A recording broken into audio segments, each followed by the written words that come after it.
All right. Good evening, everyone. I'm Randy Speck. I'm the chair of ANC 34G. I'm also the single member district representative for ANC 34G03. And that's basically the area between Nebraska and Utah and Broad Branch. We're very happy to have everyone tonight. We're looking forward to an interesting discussion of a number of important issues. We'll first begin by introducing the other commissioners. Peter, you want to begin? I'm commissioner for District 6. We break up the community into the mini ward. I represent part of the community that's essentially the west side of Connecticut back to 41st from the Western Avenue line with Maryland to the Chevy Chase Circle down to Military with the peninsula to the east. Welcome. Look forward to talking tonight. And Connie? Good evening. My name is Connie Chang, and I am the commissioner for Single Member District 05, which is Connecticut, on the east side of Connecticut, where the Chevy Chase Library and Public and Community Center is, up to Western, and then it hooks around down to Broad Branch Road, and then it comes in Legation, but then hooks down to Jocelyn Street between Chevy Chase Parkway and Nevada Avenue. Michael? Mute. Nope. Michael Zeldin, 3G04, from Lafayette Elementary over to Western Avenue and bounded by Broad Branch and Utah. John? I'm from Single Member District 02, which basically goes east to west from Oregon to Utah and north to south from Military to about Wise Road. Okay, and Lisa? Good evening, everyone. My name is Lisa Gore, and I'm the commissioner for Single Member District 01, which covers Western Avenue down past Oregon over to Beach, then back up to Western past Pinehurst Circle to Upland, and back down around Utah to 31st. Okay, we have all the commissioners here tonight, 6 commissioners. That's a quorum, so we can act officially. The first thing I'd like to do is sort of describe our procedures. We're again operating virtually, as we have been for some time. And that means that the commissioners will all have audio and video and will be panelists in this webinar. All of the attendees can participate by putting posts in the chat. If you have a comment, if you have a question, please put it in the Q&A so that we can be sure to try to get those answered. Also, if you could, please be sure that your name is accurate on the list of participants. That will help us identify who's speaking. And also, if we need to elevate someone to be a panelist and give you audio and video, we'll know where you are and who you are. Just be conscious of that as we go through. There will be occasions when we will elevate people to be panelists, and they will have an opportunity to speak and to be seen, and we'll try to do that for anyone who has a question or comment that really needs to be heard. The meetings are being recorded, and we typically post those videos on our website and on the various listservs on the day after the meeting or shortly thereafter. If we have a number of people who want to speak on a particular topic tonight, we may have to limit the time for each person. Depends on how many people are really interested in talking on some of these topics. And if so, we'll let you know, and we'll have a timer so that we can know when the time is up. I think that covers all of our introductory materials. The first thing we need to do is adopt our agenda. And the agenda has been posted on our website and on various listservs, and everyone's had an opportunity to see that. Are there any modifications or changes anyone wants to make in the agenda? Okay, all those in favor of adopting the agenda, please raise your hand. John? 6-0. Okay, the first thing we'll do is make a few announcements. I was able, I think, to post my announcements in the chat, but I'm going to go over them because some of them are particularly important. I also wanted to be able to have the links in the chat so that if you wanted more information, you'd be able to find it. The first is about the vacancy in ANC 34G07. And that's basically the southern end of our ANC. And it was originally posted with a date of November 15th for receipt of petitions. And in getting on the ballot to fill this vacancy, it's required that you get signatures from 25 of your constituents, 25 people who live in that single member district. And you have to do that within a specified time period. And the Board of Elections set that time period to close on November 15th. But no one submitted any petitions. And therefore, we're having another posting of that vacancy so that there's another opportunity for people to participate in the ANC process if they would like. The new deadline is going to be, it will be posted this Friday on November 26th. And the circulation of petitions will run from November 29th until December 20th. So you'll have that 3-week period to to get a petition from the Board of Elections and circulate it and get 25 signatures and return it then to the Board of Elections. Candidates can pick up their nominating petitions by emailing candidates@dcpoe.org, or they can go in person with an appointment to 1015 Half Street Southeast, Suite 750. And as I mentioned, the boundaries of the ANC of that single member district are basically the southern part of our commission, but you can go to the ANC's website and there will be a map there that will show you the exact boundaries. You can also, if you need more information, you can go to the Board of Elections website. They have a special page for ANCs. And if anyone is interested in running for this position or is just considering it, it's really an important position to fill for our community. And so we hope that someone, maybe more than one person, will choose to run for this. But if you're thinking about it, don't hesitate to contact one of the commissioners. Any one of us. Our email addresses and telephone numbers are all on the ANC's website. And so you can contact any of us and we'll give you more information about what it is to be an ANC commissioner, what it takes to do this job, and the rewards that we have from serving our community in this way. So please don't hesitate to do that if you're interested in running for the ANC. The second announcement I have is with regard to something that's been on our agenda for a very long time, the naming of the Chevy Chase fountain. And as we all know, it has previously been named after and has a plaque there for Francis Newland. Francis Newland was the founder really of a lot of Chevy Chase, but he was really a notorious racist. And so we have sought for a long time to get that plaque removed. And Congresswoman Norton has introduced a bill in the Congress to do just that, but it requires federal legislation to do it. And so that is now before the Subcommittee on National Parks, Forests, and Public Lands, and is chaired by Joe Negussi from Colorado. And it would be really helpful, I think, if we just emailed the committee, the Democrats on the committee particularly, and I put the email address in the chat, just to get them to act on this. It's obviously not going to be a high priority for these people who don't live in the district. And so we need to remind them that this is an important thing to do.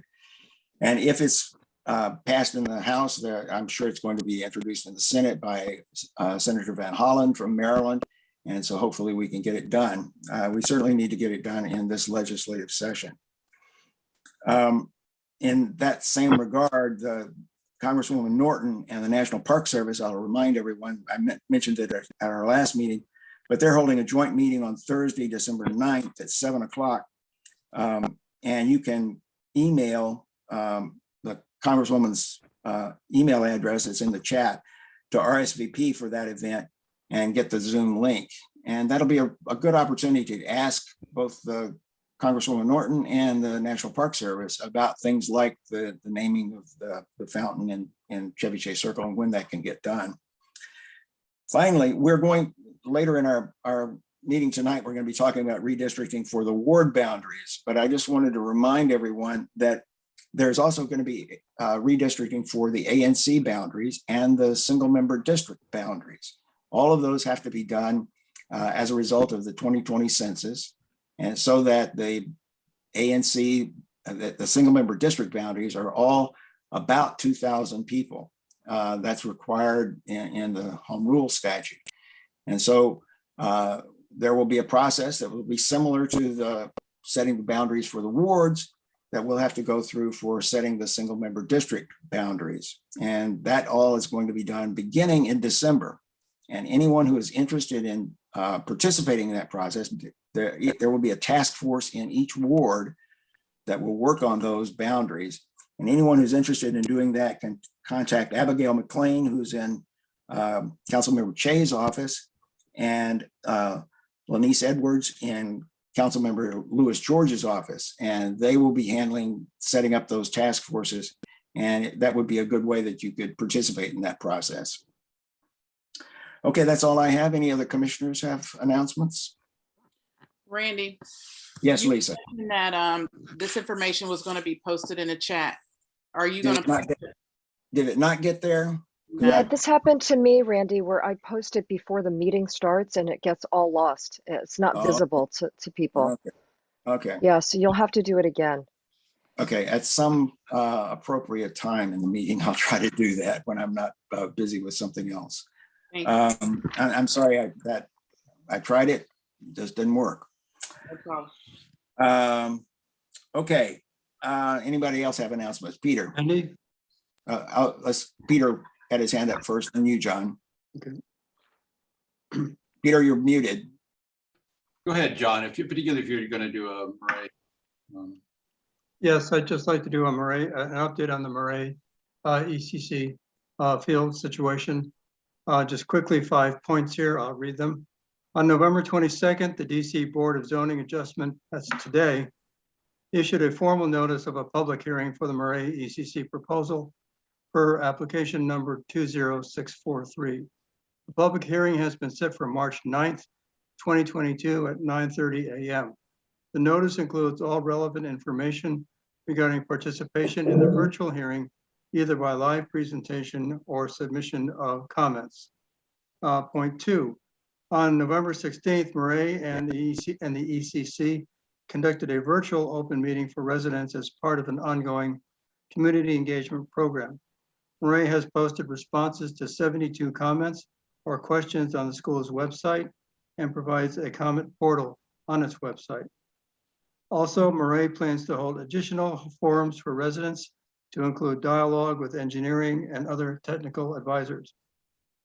Fourth, Murray has asked for further guidance from the involved ANC commissioners, that's basically me and Randy, related to additional public engagement and the process for facilitating any ANC concerns for inclusion with the BZA permit or for separate agreements between the ANC, ECC, and Murray. Also, we as the ANC plan to have at least one more public forum, maybe more, as necessary before the hearing concludes in March. And anyone who is interested in materials can check the ANC 34G website under the Task Forces Issue Areas tab, where you can look at the Murray ECC field entry. So that's it for Murray. Okay, any questions or comments by commissioners about that? John, send those points to me. Sure, I'll email them to you. And Peter? Two things. Probably one of the more unexpected duties to fall to me as the commissioner whose district includes the Chevy Chase Circle and Fountain is that I sit on the board of Friends of Chevy Chase Circle. And the Friends are fundraising one of the things I've learned in sitting on the board is how much it's taking to keep the property intact and bring it back and make the changes that Randy was just talking about. The group is fundraising. I've sent letters to a number of my constituents. I encourage all the commissioners to donate and anybody who is listening.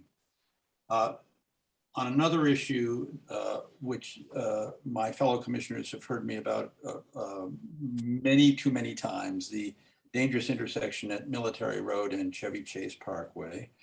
I sent the Department of Transportation our resolution of last meeting and received back a form email saying that rather than installing the safety measures that the Department of Transportation had promised us, the department has devoted itself to devising a new email chute to which all commissions are supposed to send their resolutions. So I sent it to that new address, and just less than an hour ago received a response from Everett Lott, who's the acting director of the department, saying, "Hi, Commissioner, the remaining striping, marking, eradication, and flex post installation is in our queue for completion. I appreciate your patience and understand the urgency. My staff and I will provide you with a more definitive date as we are able to coordinate with the crews." Now, in some normal world, that would be good news. And I just don't know what it means. I mean, I don't know when it'll happen. I don't know whether there will be more accidents. I will say that since our last meeting, there was yet another accident at the intersection. It's embarrassing. I mean, literally neighbors now are coming out and sitting on their stoop and staring at them. I mean, it's become, and frankly, it feels a little bit like they're staring at me because I have so not delivered on this issue. But I sent these pictures to Director Lott and to the mayor and to Council Member Che. We can only hope that in the queue is good news and not just a stall. Thank you. Connie. I would like to just let people know that the Chevy Chase playground, where it sits by the Chevy Chase Library and the community center, I've been working with DGS and DPR to make sure that that area for small kids is safe. And so for the last many weeks, DGS was able to, I had to push, but they put gravel in a spot where there was just a hole and stormwater, damage, and the kids were I was really worried about them. So we did that, but then of course the gravel got everywhere.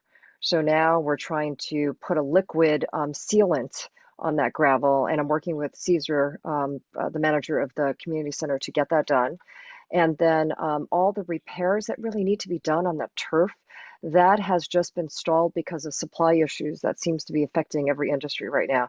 And that material will come by December 6th, meaning it'll be installed. We hope, given if the weather is good, they need 2 good days of weather for that to work, for the material to be put in place where the holes are.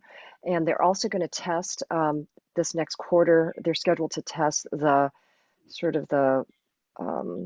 toxicity of those materials. But that playground is not going to be replaced until they're kind of waiting until the modernization of the library gets underway. So I just wanted people to know that. And also on the plaza, there was some kind of decorative work where it was chipping away as well. And that got fixed, meaning they've cemented it down, so it's not a hazard. And I've also been working with I'm trying to work with DC Public Works for them to really clean out the trash cans because there's rat problems in that area. And also to move a trash can, I talked to the childcare coop there, the co-op center there, to try to help them make sure that the brickwork, which is opened, gets sealed on the wall where the children's center is, and that the trash can gets moved. So I just wanted everyone to know that it's happening. It's been going on for a few weeks. Thank you very much. Okay, Lisa. Yep, I wanted to go back to Peter's issue with DDOT and see if there's anything else we can do to advocate for that. I know we sent the resolution. Do we want to do you have any other further suggestions, Peter? And I know I sent you an email about it, but I hope your constituents don't feel that you have not delivered. It is extremely difficult, as we all know, for any of us to get delivery from DDOT. So I think you've done an excellent job in advocating for that intersection. Resolutions, you know, doing what you can, including bringing it to their attention every time an accident happens. I just don't know if there's anything else we can do. What should we be doing differently to keep pressing the issue on them? I mean, should we have Christian at the meeting to answer for it, or Director Lott? I mean, this is something that they promised to get us done, and they continue not to do it. You're on mute. You're on I mute. I don't at the moment have any brilliant ideas about what next. I mean, as Randy has pointed out, not only should we not let them off the hook for delivering on interim safety measures before we consider how they're working and whether we need to do anything further in terms of changes at the intersection, but we shouldn't let them off the hook for doing it now. There is a tendency, and I think the whole city bureaucracy has it built in that sort of come winter, you can't do anything. If in the queue, as Director Lott said in his note to all of us just 45 minutes or an hour ago, it means next week, this week, next week, that's great. But, by next meeting, if we don't have anything, I'll come up with something else to do. So, and because we just, we really need to get it done before we get into the dangerous winter. Yeah, it's amazing. It's really bad. One thing, and I know you're probably doing this, Peter, but just when it comes time for the oversight committee hearings, is maybe have a Excel spreadsheet that really because this is something that we have got to keep pressing and testifying about. It is ridiculous. Okay, and can I just say that not right now, but at some future meeting, we do need to consider this new policy that DDOT and the police department have come up with about accidents. If you call 911, if you're in an accident, you call 911 and you say no one is injured, they will, under this policy, they will no longer send an officer.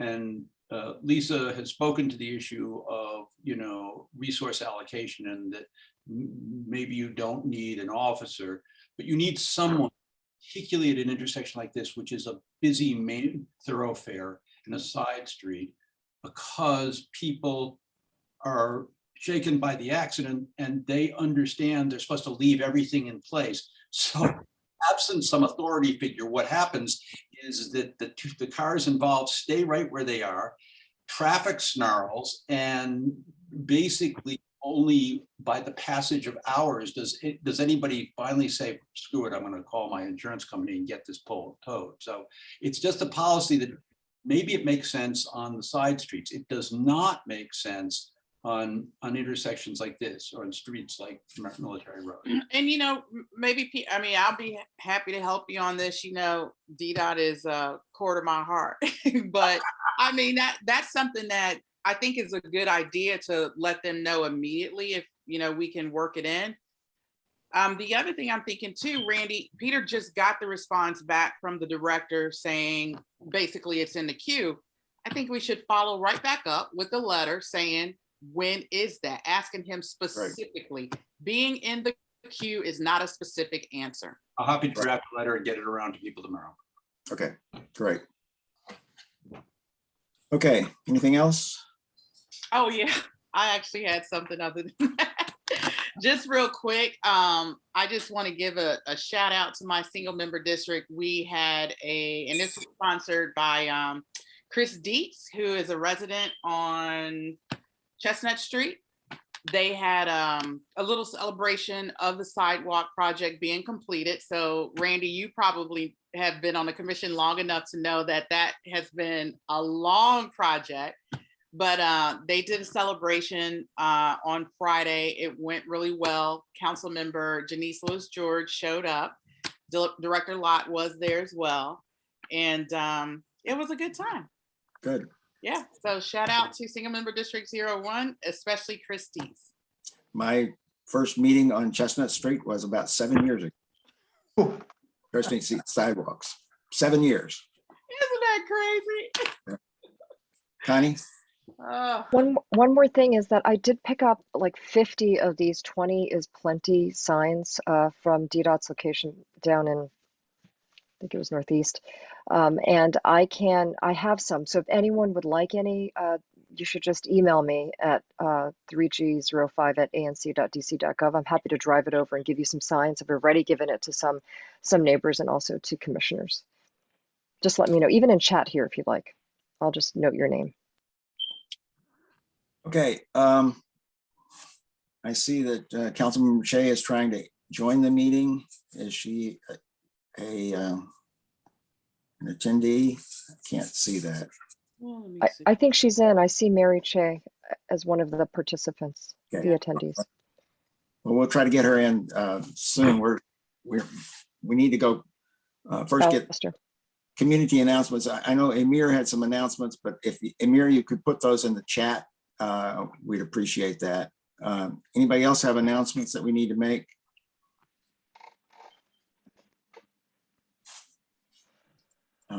Seeing none.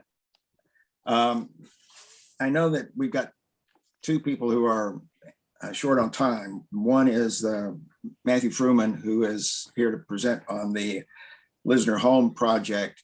And I know he has to leave at 8. And so we need to get that going. Also, Councilmember Che, Councilmember Che, could you let us know whether you have a time constraint here that we need to work with? I know you're traveling now as well, and we do want to hear from you about redistricting. But we have two time constraints here. Why don't we go ahead and elevate Mathew Frumin, Lisa, if you could, to a panelist.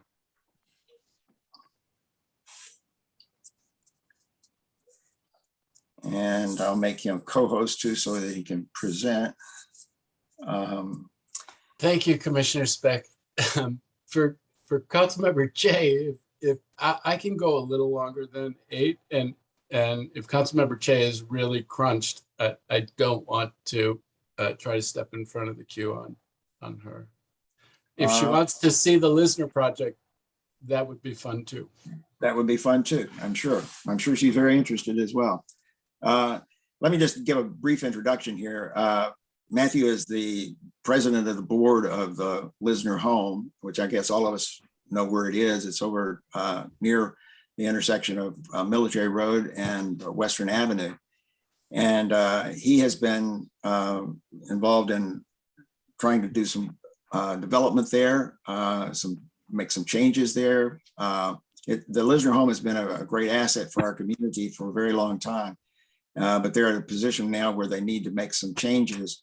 And Mathew is going to describe them. This is not in our ANC, but there were questions that have been raised by some of the community about what was going on there and ask us if we could have a presentation on it. So Mathew has been good enough to do that for us. So I'll turn it over to you, Mathew. Okay, thank you, Commissioner Speck. I'm going to try to share my screen. Can folks now see We can. the Lisner renderings? Yes.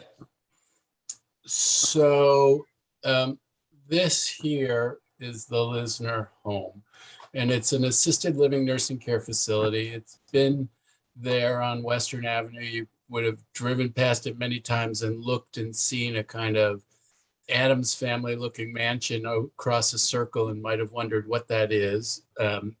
It's an assisted living nursing facility that serves low-income DC seniors. It's been there for 80 years. We take enormous pride. If you're not familiar with it, go visit, go to Zoo Day, come to one of the holiday celebrations. It's a phenomenal place. The spirit of the place is fabulous. And anyone, high income, low income, who goes in there thinks, this might be a place that I would I could see myself living. I'll just tell one anecdote story about the Lisner home. One of the big things here is art, and they have the residents do artwork. And the Arts Club of Washington over on H Street had a show that had some prominent artists and the residents of the Lisner home. And so the paintings that were done by these Lisner residents were shown in this gallery over on H Street. There was a big celebration, and many of these people had never gotten the kind of recognition that they got that night. You know, they're low-income DC seniors, and it was just magical and kind of captures what Lisner is all about. It's been there for 80 years. Its history. Abraham Lisner was a German-Jewish immigrant. He had a department store downtown called the Palais Royal that eventually became Woody's. He married Laura, who was a Catholic glove clerk working on the floor of the department store. It's sort of a Me Too story from the 19th century. And Laura drove much of the philanthropy. She was connected to George Washington University, so the Lisner Auditorium you're familiar with. The Hebrew Home is another place that the Lisners contributed significantly to, which was supportive of the destitute Jewish community.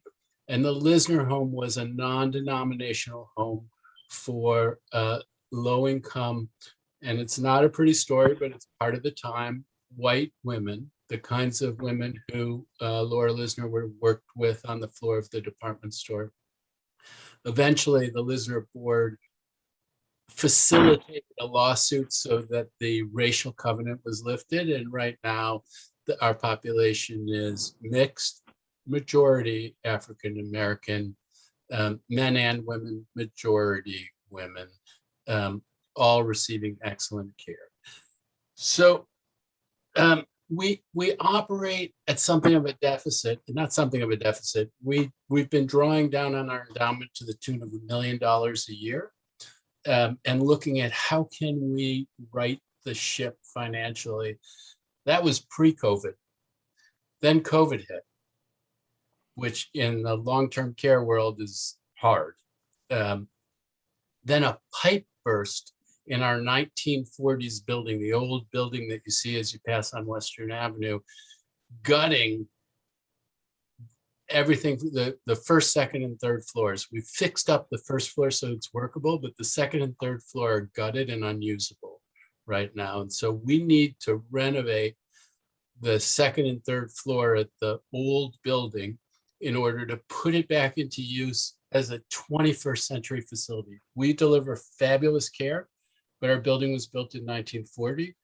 And the way in which it was set up, shared bathrooms, doors that aren't ADA, hallways that are thinner than they should be, all needs to be fixed. And in a way, the gutting of the building is an opportunity, but it's also an urgent need to get it done so that we can serve 34 more low-income seniors delivering excellent care and be reimbursed for that.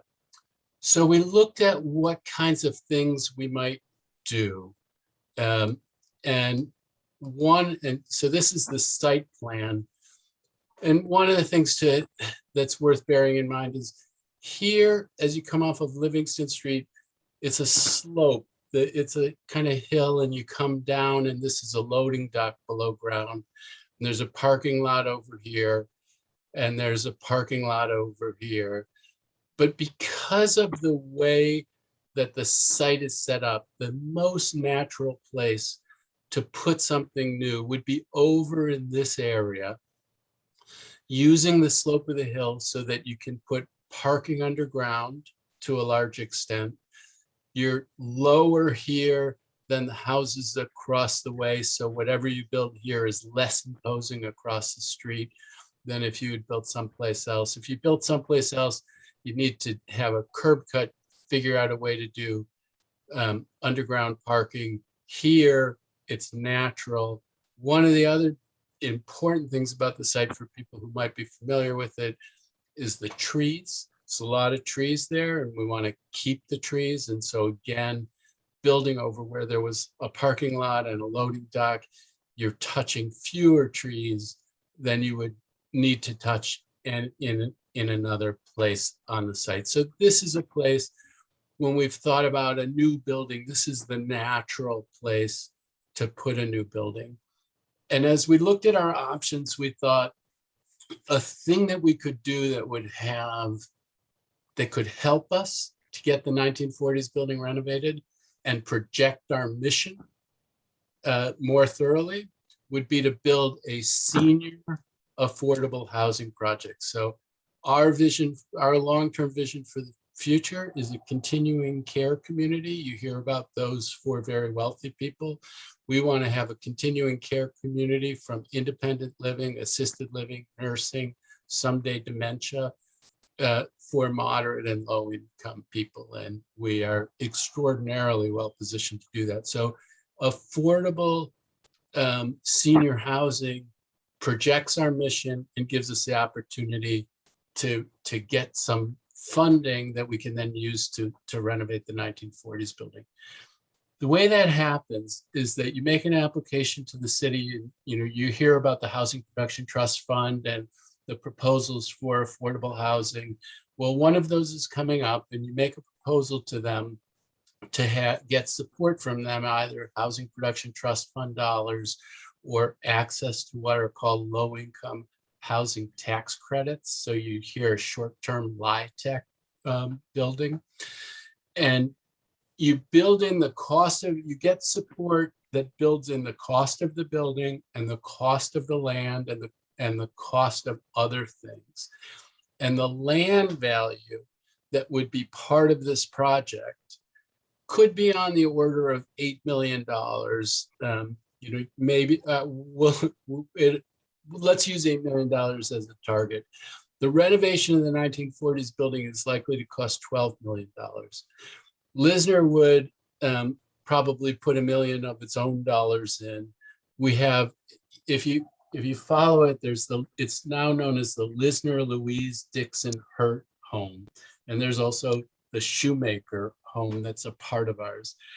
There had been many places like Lisner. Some of you may be familiar with the Washington Home that was sold to Sidwell a few years back. There were many places like ours. They've all closed. And many of them are now partners of ours. They're affiliated boards of ours. Tomorrow morning, I have to give a presentation. I get to give a presentation to our affiliated boards that'll look just like this, explaining where things are at. So we're hopeful that our affiliated boards will also contribute significantly, and then we'll do a capital campaign. And we think we can get this building renovated without having to take on new debt, which will give us a great opportunity to serve. And we'd land with a building, affordable housing building here that would allow us to serve 90 plus low-income seniors. Often, just preemptively, people ask, oh, affordable means a lot of things. It means one thing to one person and another thing to another. Our building will be all either 50% or 30% AMI. So this just gives you a lay of the land, of the building. So everything about this project is moving. So the renderings that I'm showing you are renderings from a week ago. And honestly, they were different today and they're going to be different tomorrow, but fundamentally, it's the same. We're trying to take in comments from the historic preservation world, because while our building isn't designated, we want to be respectful of the history of the building. We'll also have a meeting on November 30th with nearby neighbors, people who live in these houses. I think these 6 houses and a couple of other, these houses here that you can sort of see, and a couple of other interested neighbors to talk about things about this project. But this is the basic lay of it.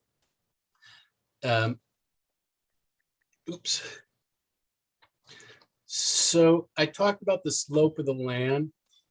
If you look across the street, so ours is a 4-story building. The 4th floor is set back. The houses across the street sit on land that's higher. So the roof line of the houses across the street tends to be about 3 feet below the roof line for our building. And we technically could have had the right to put another story here. We didn't want to do it for lots of reasons. But one of them is that we don't want to tower over the neighbors.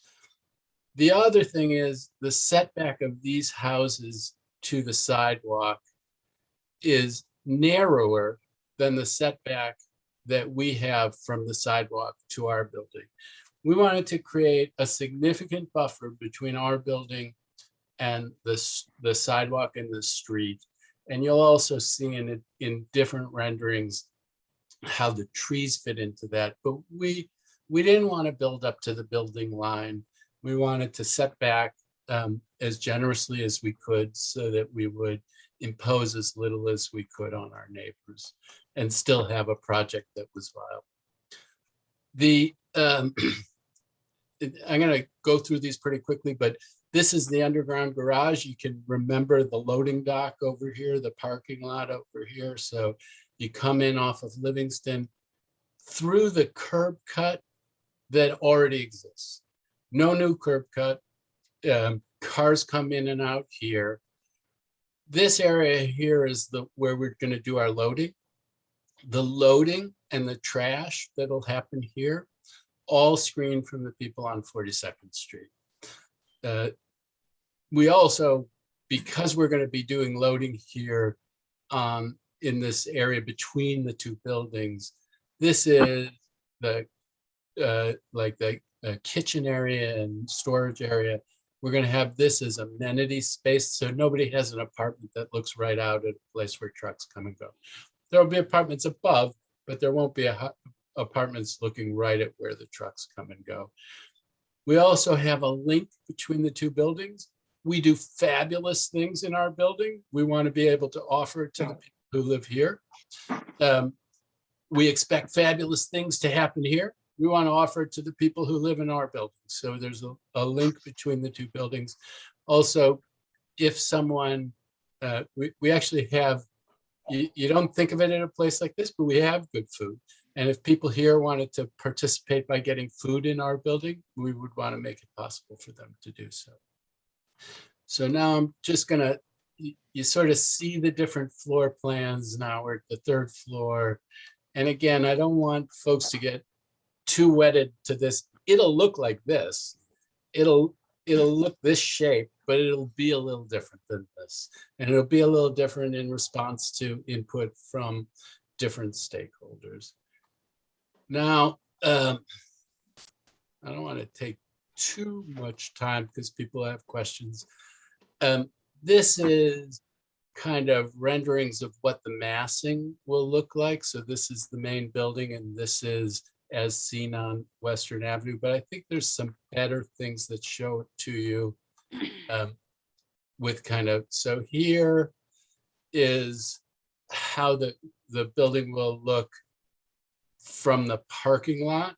And it's going to look a little bit different than this already, but and then here is, as you're coming on Western Avenue, this is the view. Now, if you look at all these things, these sort of shady things, those are trees. And so it's a little misleading to look at it and it looks pretty naked. This is what it looks like with the trees that are there. We'll probably do more things. You see sort of a marker of a hedge. There used to be a hedge here. I think that there's some thought to bring that hedge back, but that's the way that it would look as you come on Western Avenue. Here's looking into the courtyard there. You can't see the trees. Maybe the next one will show you. Here's the entrance into the garage in the curb cut that already exists. Here's how that looks when the trees are colored in. Here's 42nd Street. Here's the houses across the way. If you look at it, it's a 4-story building. This is just a ramp to the garage. So these are kind of show windows, but they're sort of bricked in. They're not actually windows to units. They're just decorative. Here, it's a 3-story building. The way this is structured, it gets to be like a 3.5-story building as you're looking across the street. And again, I talked about how the roof lines relate to each other. Here's with the trees, how it will look. Here's coming from the view up 42nd Street looking north.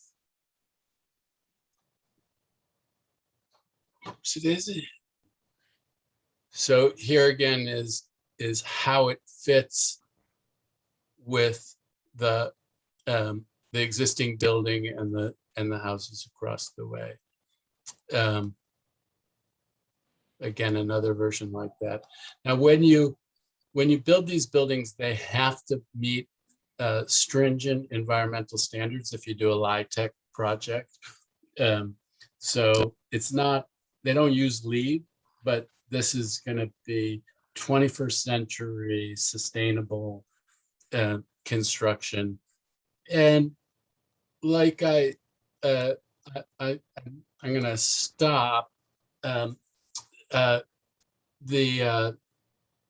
It will enable us to bring a project that with 90+ affordable housing units into Upper Northwest. We're super proud of the idea that we can do this, because when you think about all of the amenities in our area, and I'm going to go back to some of these. So here's the Lisner home. Here's Livingston Park.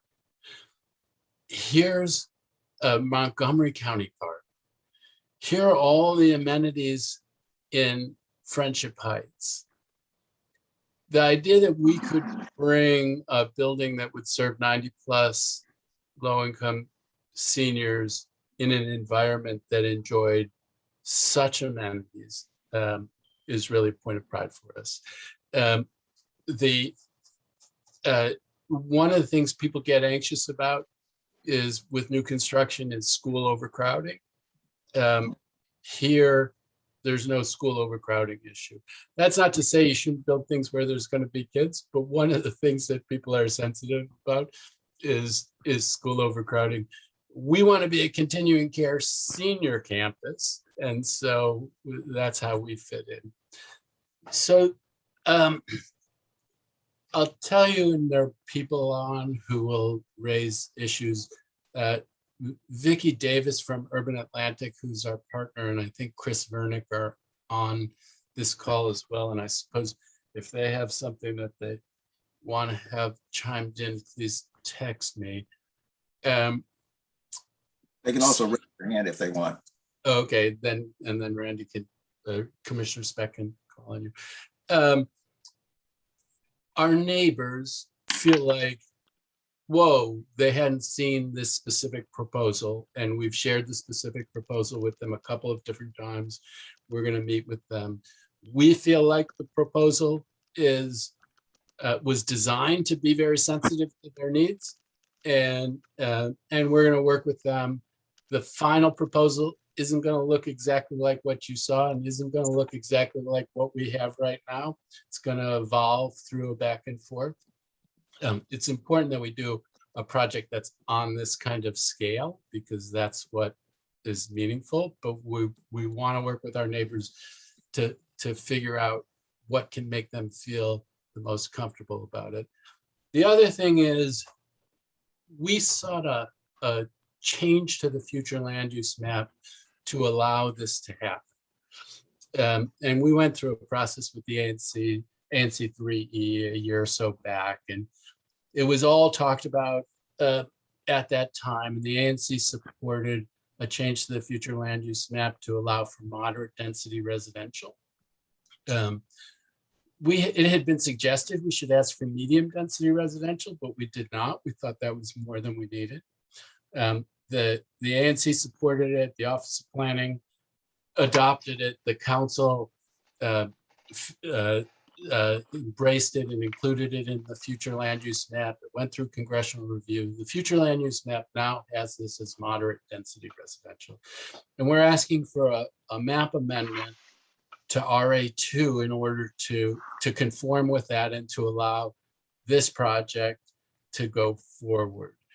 Some of the neighbors have expressed concern, well, whoa, that could allow you, matter of right, to build a lot on this site. And it could allow, it's not medium density, which is what some of the places next to it are. It's not the kind of density on Wisconsin Avenue, but it's more than they were anticipating.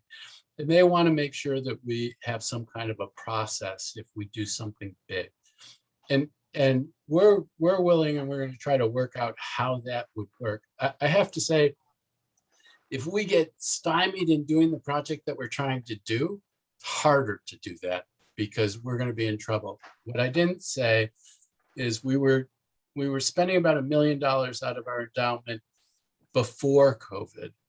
But now, given the way our shrunken population, we're spending about $2 million out of our endowment. So we got to get this done so we can bring that building back to life and bring it back to life more efficiently than it was before and close that operating gap. And if we get hung up for years, that's a problem for us. So we feel very good about the project that we're proposing. Think it's going to meet an important need that we've been going about it sensitively, but would be delighted to hear your comments and comments of others on the call.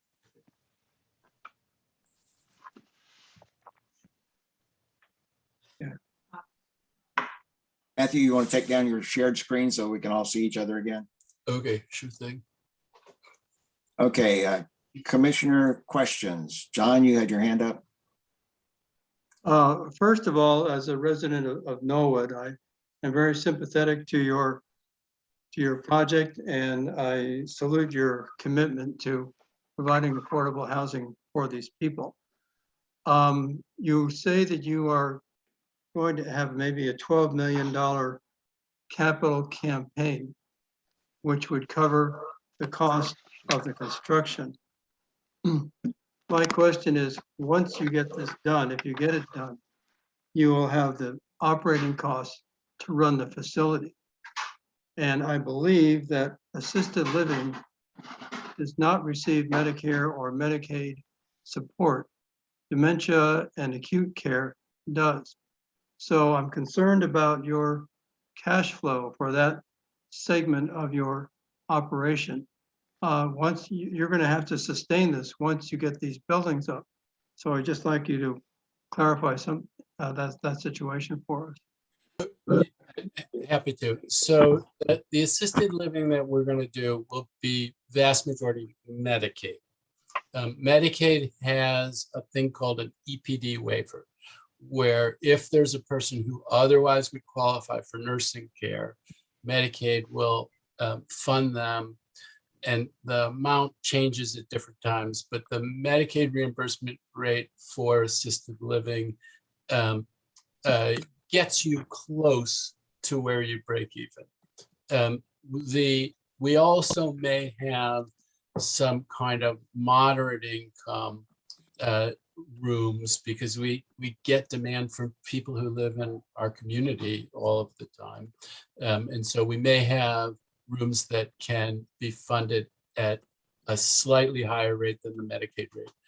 We've crunched the numbers, and we think that when we finish between the nursing wing and the assisted living in the 1940s building and some very modest revenue that we would get from the low-income tax credit building, that we could have an operating deficit that was more like $300,000-$400,000 a year, not the $1 million, $2 million, actually $200,000 to $400,000 a year. That kind of operating deficit is the kind of thing that we can fund out of income from our endowment and with support from our affiliated boards.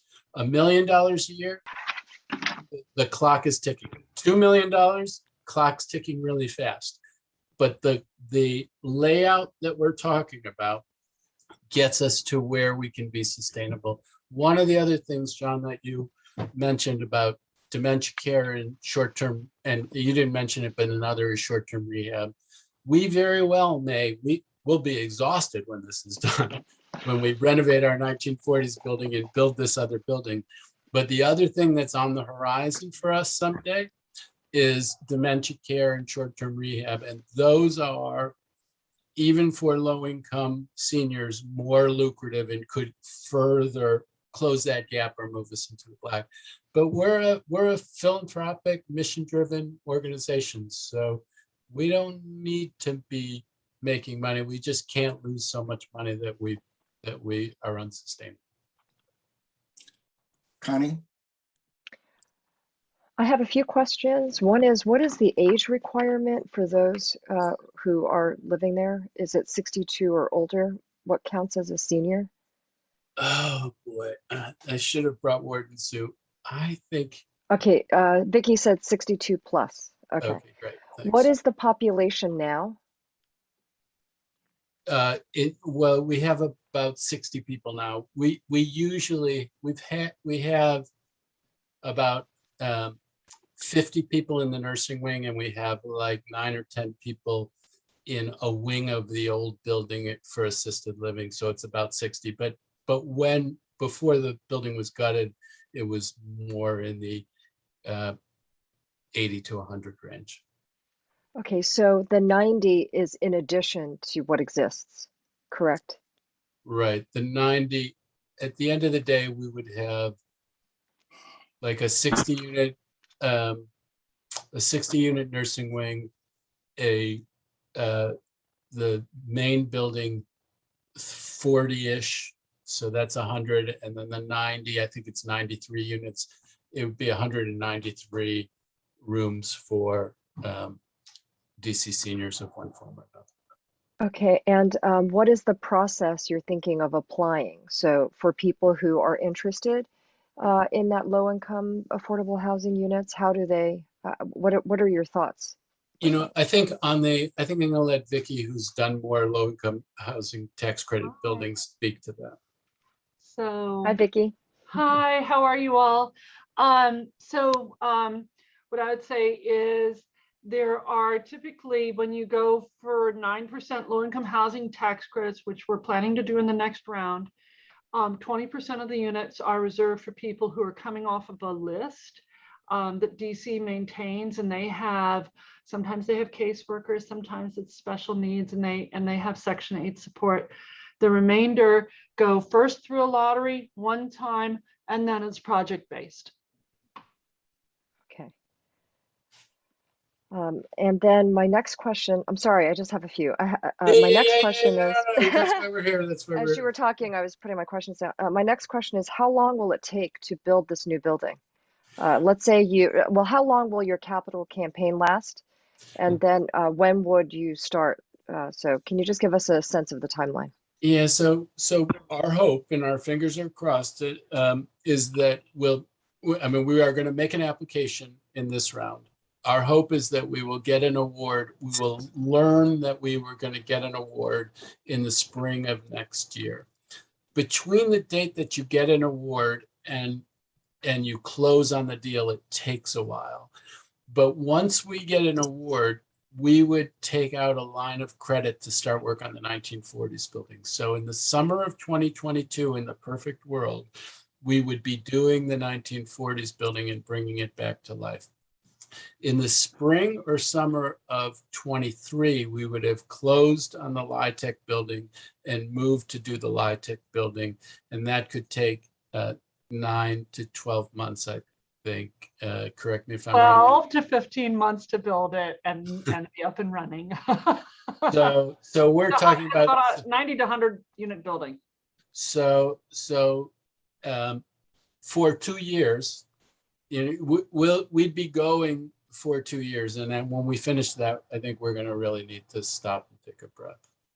And I have one last question, which is, where do your staff live right now?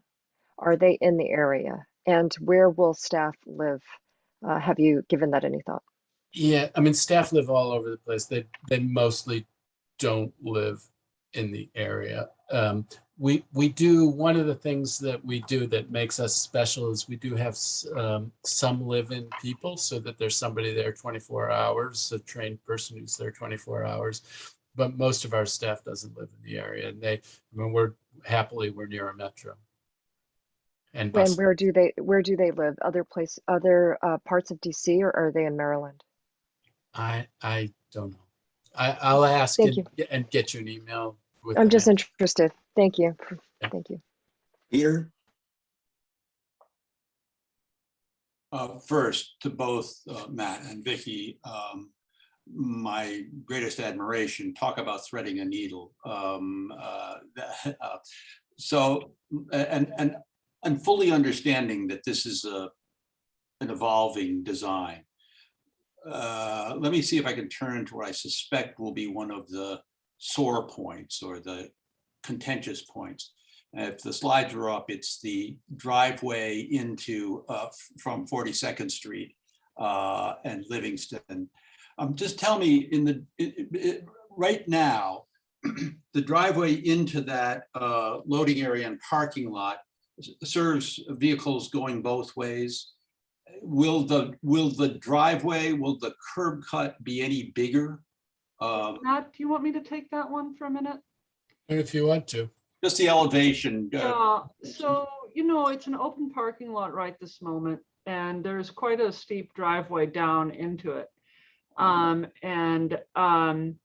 So what's changing here is where the building is serviced from, and the service will come off of Western. So there won't be any more trucks going down there. And that entry that you see all the way on the left with the garage door looking thing on the left, the curb cut's in the same spot, the garage door's in the same spot, but it becomes like a fobbed entry for parkers down there. So it's not trash service, it's not loading, it's not any of that.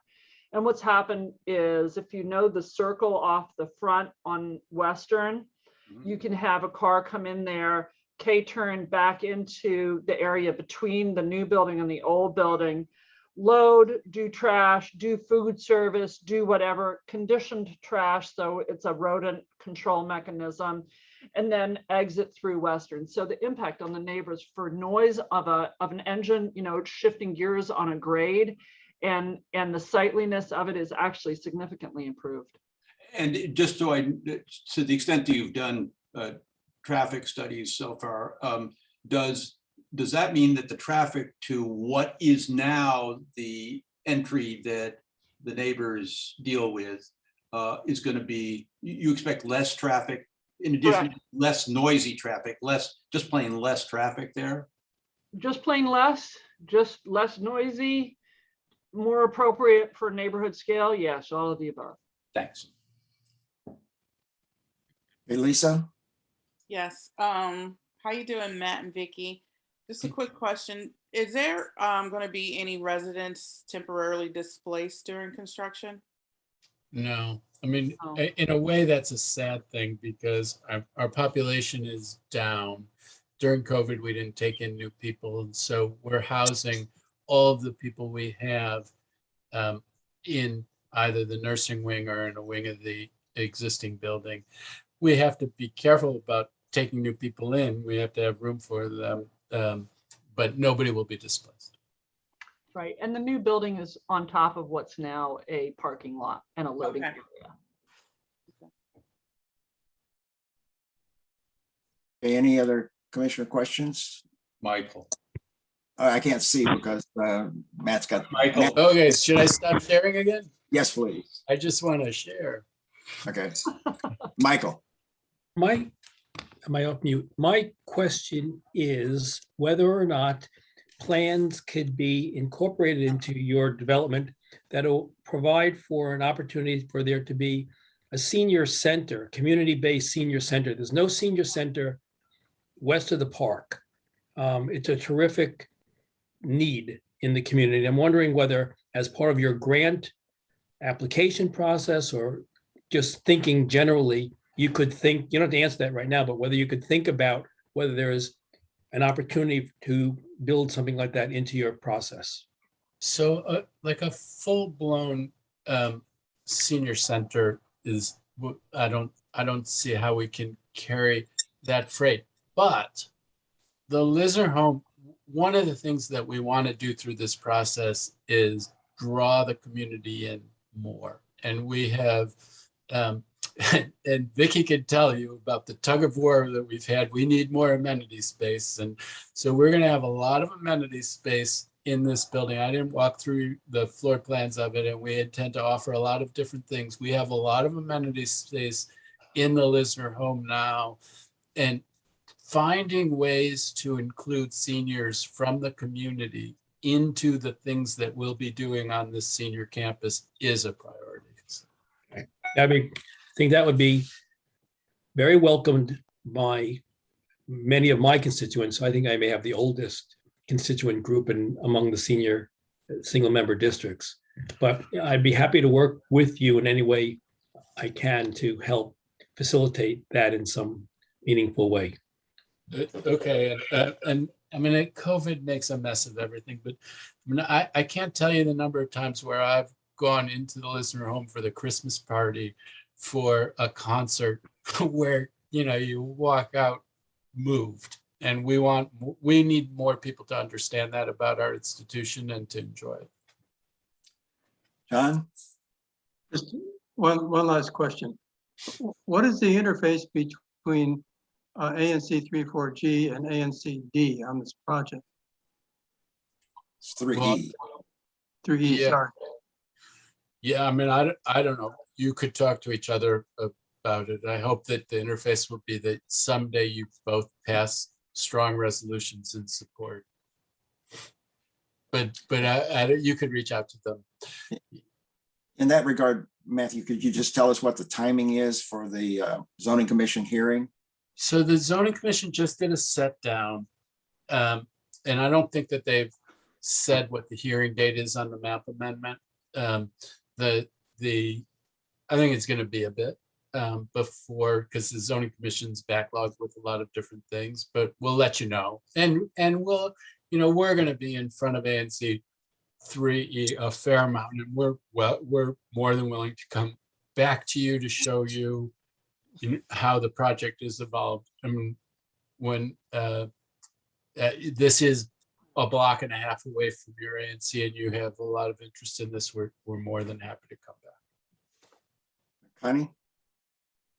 When I held an information exchange session for the Chevy Chase Small Area Plan and invited some residents from the high rises here in our neighborhood, one of them said, Eric Spencer said that he would love for our community to have the young people talk with the older people.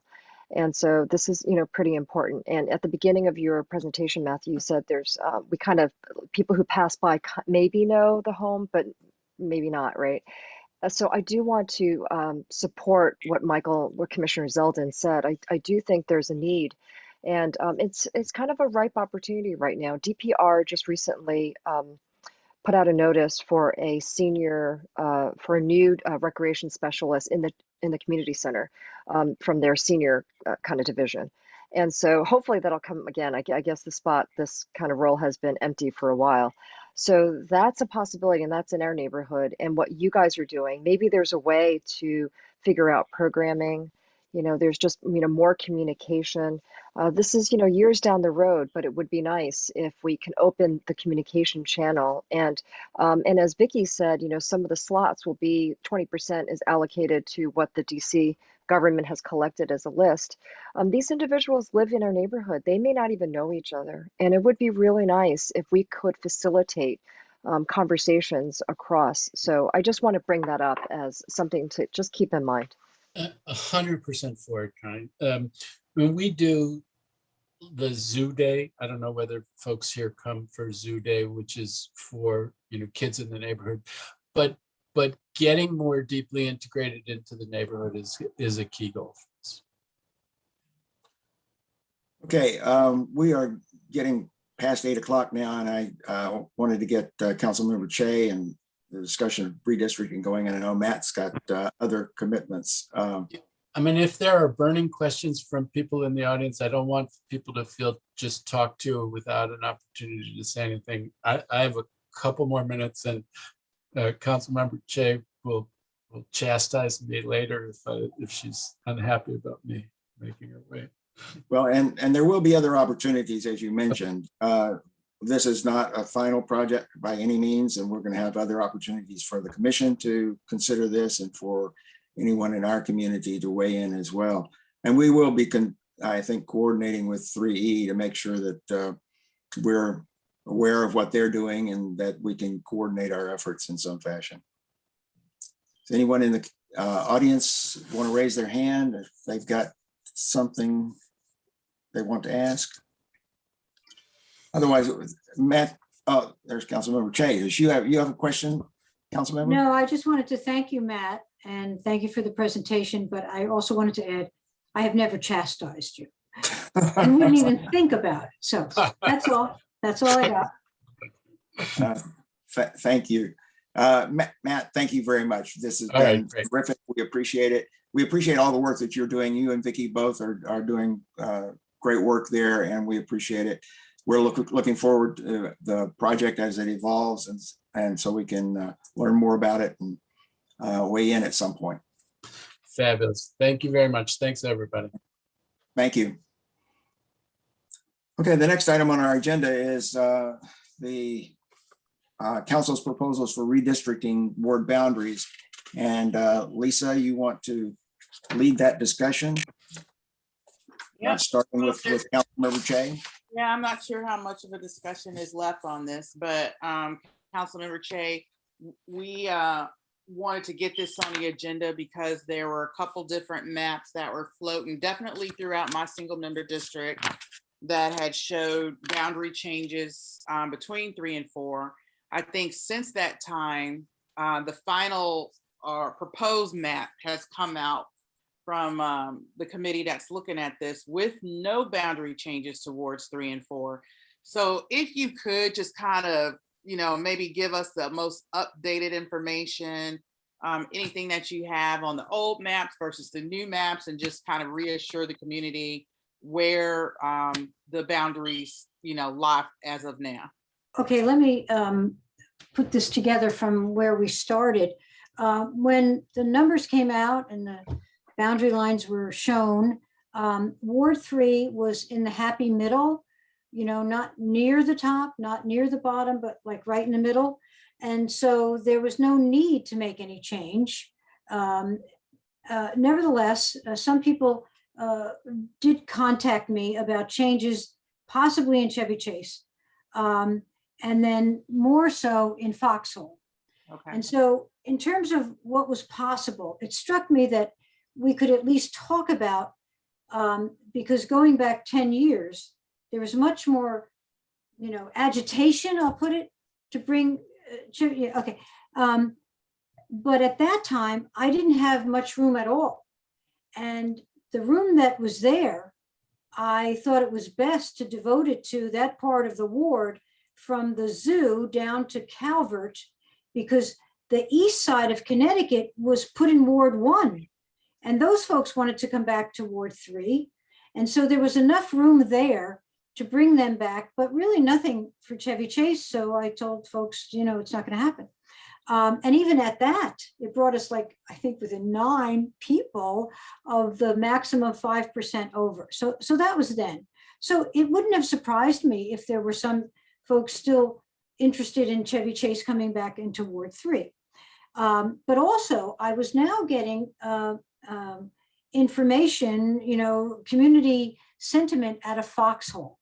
There are parts of Foxhole that used to be part of Ward 2 and who were more oriented to Ward 2 because one of their major issues is GW Hospital and GW and the rest of that. And they're kind of outside of it now and feel that they don't have the same kind of contact and influence. And there are some other reasons that they put forth. But unlike the folks in Chevy Chase, and Alyssa Silverman, who heads the subcommittee on redistricting, mentioned this.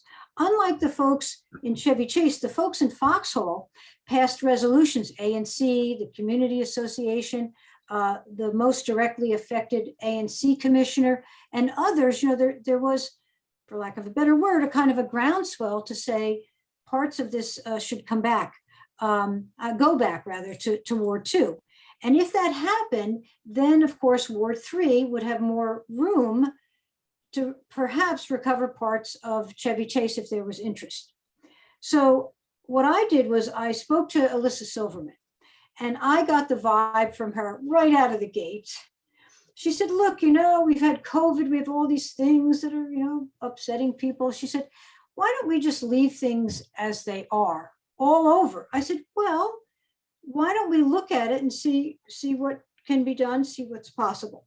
And so I said to her, and to talk to Janice Lewis-George, I would talk to Councilmember Lewis-George about not all of Chevy Chase, but those parts of Chevy Chase excluding Barnaby Woods and Hawthorne. Because there was some email to me saying, no, we don't want to be part of anything going back. But just to explore things and to put it out there, I asked Alyssa to think about if there were to be changes. Two things came to the fore from, and I'm not talking about a lot of people. We're not talking about a groundswell, certainly not. Chevy Chase, excluding Hawthorne and Barnaby Woods. And then there's a small piece that a few people were interested in that would go over to Military Road to include the senior facility over there. There was a notion that that really is Forest Hills, and to unite Forest Hills, that it's a little tiny section. Okay. In any case, Councilmember Silverman and her committee had their hearing, and people came forward and they said what they wanted to say. And I think that, the interest in changing something in Chevy Chase seemed not to be really, significant. And Councilmember Silverman said that to me. She said, there's a difference here between what is going on in Foxhall, what's going on in Chevy Chase. So I wasn't surprised when the committee came out with a map that had no changes in Chevy Chase. I was surprised that there were no changes in Foxhall. And we talked on the phone subsequent to that. And she said, well, you know what, there'll be an opportunity for you to make amendments, when we go forward. And she would not oppose something in Foxhall. Not all of Foxhall. Nobody's, I don't think, is asking for that. But she still seemed completely, uninterested in anything in Chevy Chase. Though I said, well, how about that little section that would connect Forest Hills, that little piece there. So maybe that. But now that they've come out with their maps, there's no change at all, according to the subcommittee, in Ward 3, which I think maybe we could all live with, but I would like to at least keep on the table some changes in Foxhall, because there was a groundswell among residents there for part of Foxhall to go back to Ward 2. And then maybe a little section of Chevy Chase that would, quote unquote, unite with Forest Hills, move it over to Military. It's tiny. So that's where things stand from my perspective, that, and I still have people sending me emails. There's a group of people sending me emails saying, you want to put out a proposal, find out what people think, et cetera, et cetera. And I said, well, I didn't gin up Foxhall. They were their own, advocates. And I'm not in a position, I don't think, to gin up interest in changes in Chevy Chase if it doesn't arise organically. I mean, that's my opinion. Okay. So that's where things stand now, as far as I'm concerned. If there were some, overwhelming change in people's attitude, or, pitchforks and lanterns just descended on my house, I don't know, maybe there would be something, but it looks to me like, except for that little piece, because I think that makes sense and doesn't impair anybody. The other thing I tried to tell folks, if they wanted to move here to there, we're not acting just for our own account. we have to fit in to the picture of the other wards and their numbers too. And Councilmember Silverman told me that the chairman is particularly interested in keeping wards sort of in the middle, you know, not going way to the top, way to the bottom, but keeping them sort of in the population middle. They've been completely focused, I think, which is why we get second attention on the disparities that exist between Ward 6 and Ward 7 and 8. Ward 7 and 8 are way down, Ward 6 is way over. So they've had to do a kind of like bunch of things over there. And that's probably the bulk of, and maybe the entirety of what they do going forward. So, I mean, I'm giving you basically a report as opposed to having an action item or anything. So that's my report. Okay. Well, I will definitely thank you for that, Councilmember Che. I'll just, say, and I'm sure the other commissioners can chime in, and we do have quite a couple of people in the community that I see that are chiming in on the chat. But I think part of the issue, because early on you kind of talked about the other ANCs had resolutions. I'll speak for myself, was always under the impression that there's absolutely no consideration with our boundary changes. So in a situation like that, the ANC didn't think a resolution was warranted. It wasn't only until recently that one of my constituents sent an email that had the 3 proposed maps, I guess, that were being discussed with you and Councilmember Louis George. So that's what kind of precipitated this conversation. We didn't even think it was like on the table at all, but I mean, at least some portions of it was on the table. I definitely, as commissioner in single member district 01, which is Hawthorne and portions of Barnaby Woods, me and Michael Zeldin split Barnaby Woods, received a lot of feedback from my constituents on both sides. So I would say that there's a lot of confusion in our community about it, especially when the other 3 maps emerged. And they're definitely, I think, regardless of what side people stand on, wanted to have a voice in the kind of the discussion. And I think some of the community members are definitely, a little bit dismayed that there is so much discussion occurring, but they weren't involved in that discussion. Well, did you guys ever think about having an ANC meeting and opening it up, Well, we talked about that at the end. So when I started getting an influx of conversation, we have talked about that. And I think the conversation, and commissioners, please correct me if I'm mistaken, initially was, we're not changing, so there's no need to have the discussion. But when someone actually sent me the email and said, Lisa, here's the 3 maps, I was like, wait, I never heard about that. I certainly don't want Hawthorne and my portion of Barnaby Woods to be a sole standalone, community outside of 3 or 4. I don't want us to be isolated. And it looked like, that was a potential. So it was only until that occurred that we said, hey, we need to get the council members here and really hear what's going on. So I think we were greatly disadvantaged in the beginning by not knowing that those conversations were a possibility, or knowing that there were actually conversations happening about potential boundary changes, because the ANC was under the impression, at least I was, that it was, not even. There's still time if you want to do this. There's still time, because the procedural posture is that the subcommittee has put forth its report. There's going to be a hearing on what they've done. There's also going to be consideration at the committee of the whole.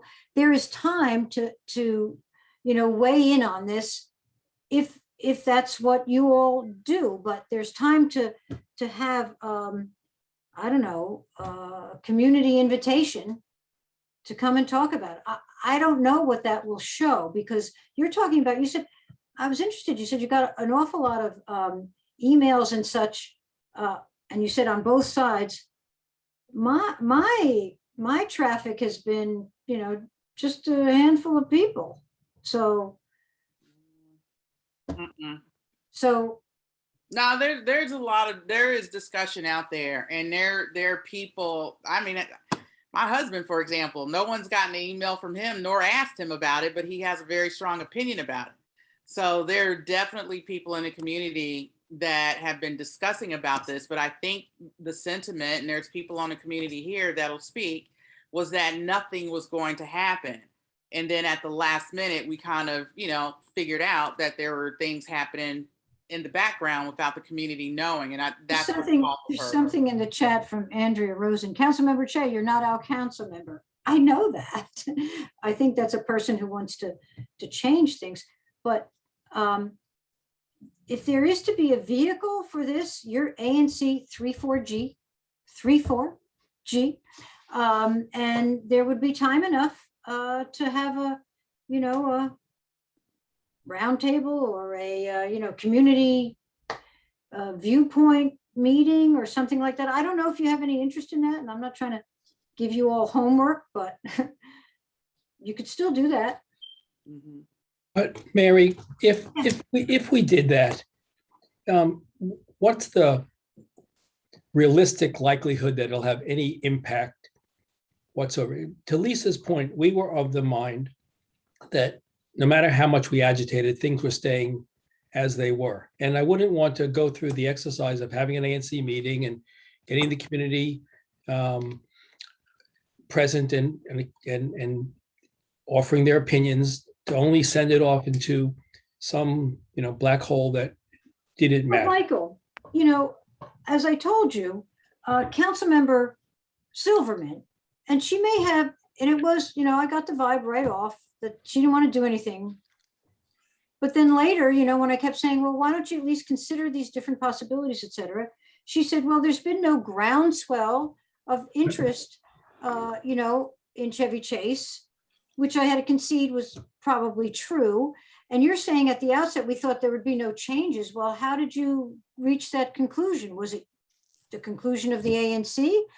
And you said, despite all of our agitation, that it would be meaningless? What agitation? Do you have some view? No, I didn't say despite our agitation. I said, if we went forward with an ANC Right. meeting and we came with a resolution, would it have any likely effect, or is it pretty much a done deal? That's all I was asking. Okay, as to that, it's a little bit harder now than before they came out with the subcommittee report, in that, there's a certain momentum in favor of what they've come out with, right? So that's just natural.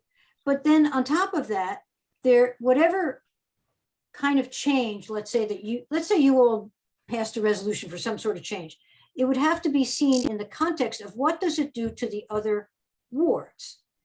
And that could kill something. If, let's say, there was too much of a taking from Ward 4, that would put it way, way low.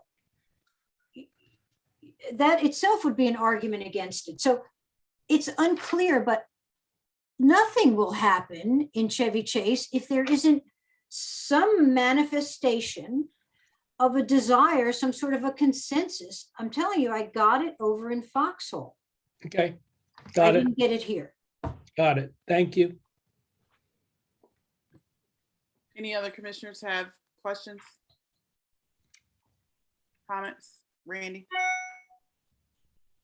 Yeah, there are a couple of things to say. First of all, we announced, I think, the first announcement about redistricting and encouraging people to participate in the redistricting hearings was back in at least October, maybe even in September, when the first announcement was made about when those hearings were going to be. And I went to both the Ward 3 and the Ward 4 hearings that were held by the subcommittee. I was the only one who testified from our community about anything really at the Ward 3 hearing. There was one other person that testified about at the Ward 4 hearing.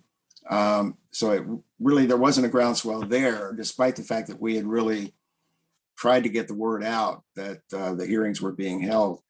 And personally, I have some feelings about this. I had testified at both of those hearings, just in my personal capacity, not as an ANC, as a chairman of the commission or on behalf of the commission.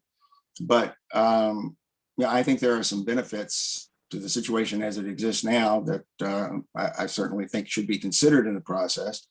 There are also, I think it's important that people do have an opportunity to speak, and part of that opportunity is tonight.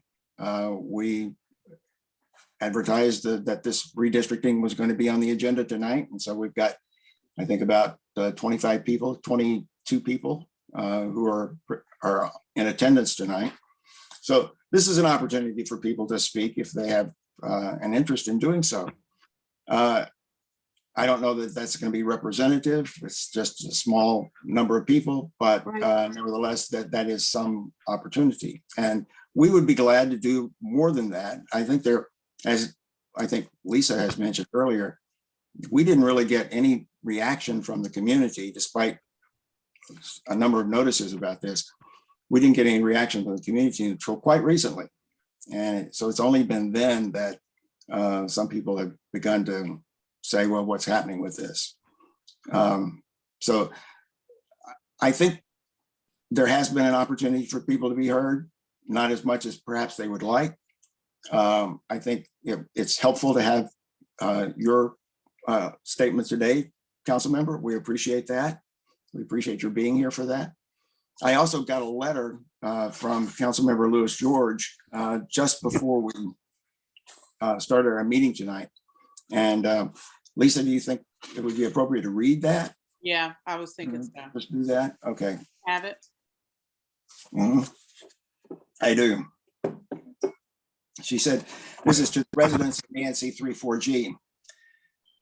Thank you for your invitation to this evening's ANC 34G meeting to discuss redistricting.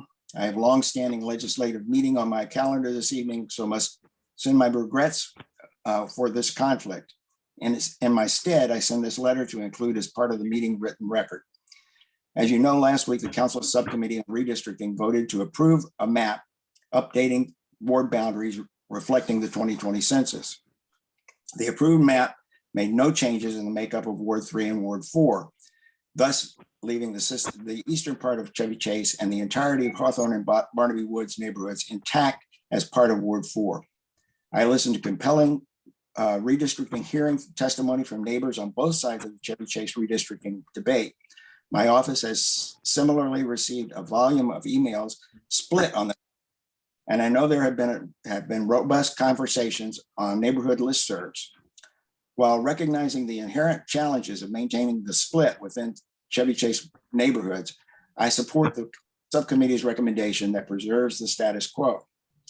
The Ward 4 boundaries have stretched west of Rock Creek Park for 2 decades now. During that time, many Chevy Chase, Hawthorne, and Barnaby Woods residents have developed a strong bond with Ward 4.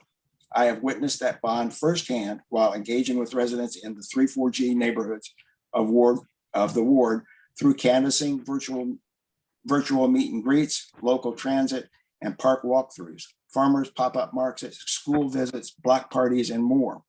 Each visit has left me more inspired by the neighbors' level of civic engagement, commitment to greater equity in our city, and passion for good government that puts people first. As I previously alluded to, since September, the Council Members Subcommittee on Redistricting has extensive community engagement and feedback, and ultimately decided against shifting the boundary between Ward 3 and Ward 4, citing the absence of either a neighborhood consensus or the need to change the boundary to balance ward populations. Since a change was not included in any of the 3 discussion maps released by the subcommittee's final proposed map or the subcommittee's final proposed map. As no additional legislative hearing or community meetings are currently planned, I would be concerned about making significant changes this late in the process that would deprive many residents of meaningful opportunity to weigh in. It could also create new challenges by balancing ward populations. Under the current proposed map, Ward 4 is the second smallest ward in population. Removing a significant number of Ward 4 residents would require adding new residents at Ward 4's southern or eastern boundaries, significantly complicating the boundaries of Ward 1 and 5 and creating ripple effects citywide. Finally, as a city committed to achieving greater equity and more inclusive communities, it is important to note that having part of Chevy Chase, Hawthorne, and Barnaby Woods in Ward 4 makes our ward more diverse, more vibrant, and stronger as a whole. I know the residents of Chevy Chase, Hawthorne, and Barnaby Woods would be well served by both myself or Councilmember Che, should the chairman make changes to the proposed map, but I am honored to be a Ward 4 council member for nearly 10,000 residents west of the park. I look forward to continuing to champion priorities and provide constituent services west of the park, just as I do for each neighborhood, Ward 4 neighborhood.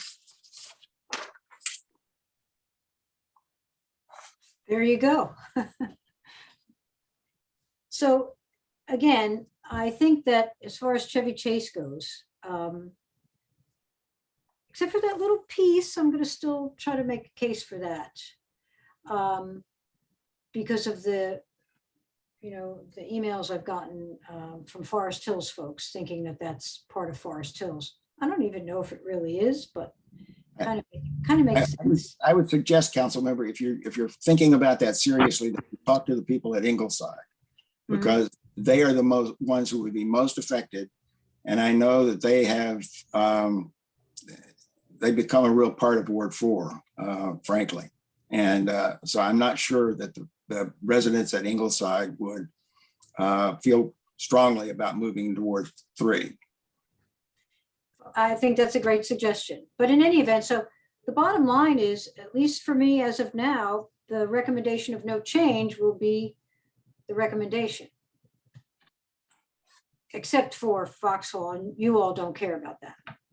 I take it, so.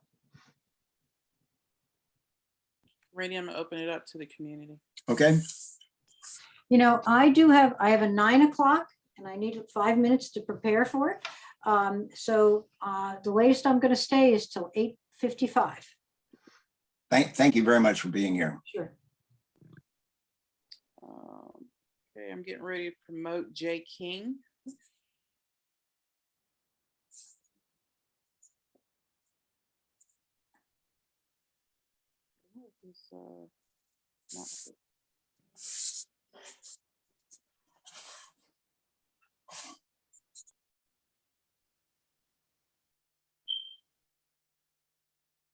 Randy, can you see if you could promote Jay King? Every time I try to do it, it will not take it for some reason. Let me try. Okay. While we're working on that, let's go with Lee Mayer. He's on mute. Yep, not anymore. Hi, I used to be an ANC commissioner way back in the 90s. I understand and I'm sympathetic to the, hold on, let me put it on the video too. I'm sympathetic to the repercussions of removing Hawthorne and Barnaby Woods and putting them back into Ward 3 where I believe they belong. But what happens on Georgia Avenue doesn't affect me. What happens on Connecticut Avenue in the commercial district, and there's this whole SAP plan, that's what really affects me.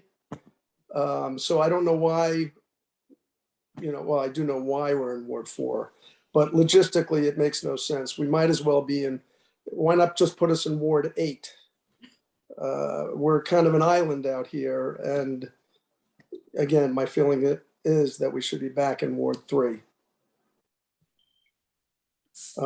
If there is, if this is being done, and I don't know if it is, with regards to the racial distribution of people in different districts, Hawthorne is a very diverse community. And to me, that lends itself to being in Ward 3. And that's all I have to say. Thank you, Lee. Thank you.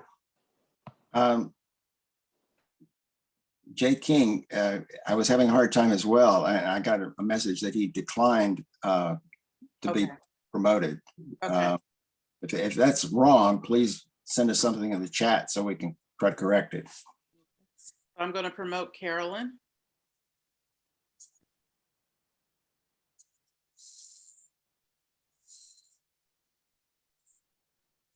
Okay, Carolyn, you can go. Hello. Hey. Hi. Sorry about that. Okay. Thanks very much for having this discussion tonight, Commissioner Gore. Councilmember Che is one of the people who have not overused my, I guess, privilege as a Ward 4 resident wanting to come back to Ward 3 to contact you. I do want to know what it would have taken for residents to be heard by you when our own ANC did not host a discussion. And I'm not even going to blame the ANC since 5 of the 6 existing current commissioners were elected in January of 2021.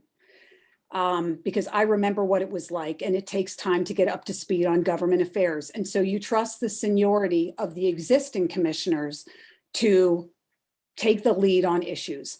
I do look at Chair Speck, who has served on this ANC since 2012 and as chair in 2014. And he knew full well that I was the lone commissioner in 2010 to have us back, to move us back into Ward 3, because I could see how we were divided even as a commission on issues, but certainly as our residents in terms of getting the support that we needed from the Ward 4 council member, when in fact it could be taken care of by Mary Che. And in fact, when you look at all of the issues that we are missing out on as Ward 4 West residents, which I'd actually like to call us Ward 3 East, because actually Ward 4 didn't come over here. We got shoved over there. But the reality is that Councilmember Louis George can fulfill individual constituent requests for our homes, such as a cracked sidewalk or a broken streetlight. But so can any at-large council member, and so can any ANC commissioner. But what she can't do and what she doesn't do, and it's right that she doesn't do that, is she doesn't make us a priority. She doesn't make our issues a priority. We are not a policy priority to her because we don't physically exist in her ward. And so that leaves us at the mercy of you as an ANC, the only hybrid in the city, which I would argue in this 20-year experiment and having served 8 years on this body, that we have become the de facto council member of Ward 4 West residents in the absence of actually having a council member, because neither Councilmember Che nor Louis George are accountable to a piddling 8,354 residents that sit on this political island. And we as ANC commissioners, and I in particular, having been with Hawthorne and Barnaby Woods, was incredibly involved at the community level. And there were many, many residents at the time that wanted to be back in Ward 3 because there were issues that mattered. And I would argue today that between the Connecticut, actually just on the Connecticut Avenue redevelopment alone, to leave us in Ward 4 without a voice, without input to Councilmember Che about decisions that she is making for the Ward 3 community where we live is wrong. It is disenfranchisement. I've said that to the redistricting committee. They have ignored us. They ignored all the residents that stood there and took their time to fight against a wave when we have no numbers changes and no real reason to make our case, but yet we are still here today. And I am asking that Commissioner Gore, Commissioner Zeldin, Commissioner Higgins, Commissioner Goslin, Commissioner Chang, I don't know where you are, Commissioner Speck. I believe I know where you are, but I don't know if you will be moved at all to take out your bias and have an open community discussion where this community can actually discuss what it's been like for the last 20 years and how do we want it to be for the next 10, now that the biggest change proposed for Chevy Chase in its history, redevelopment from Livingston to Chevy Chase Circle, if that doesn't merit us moving back into Ward 3.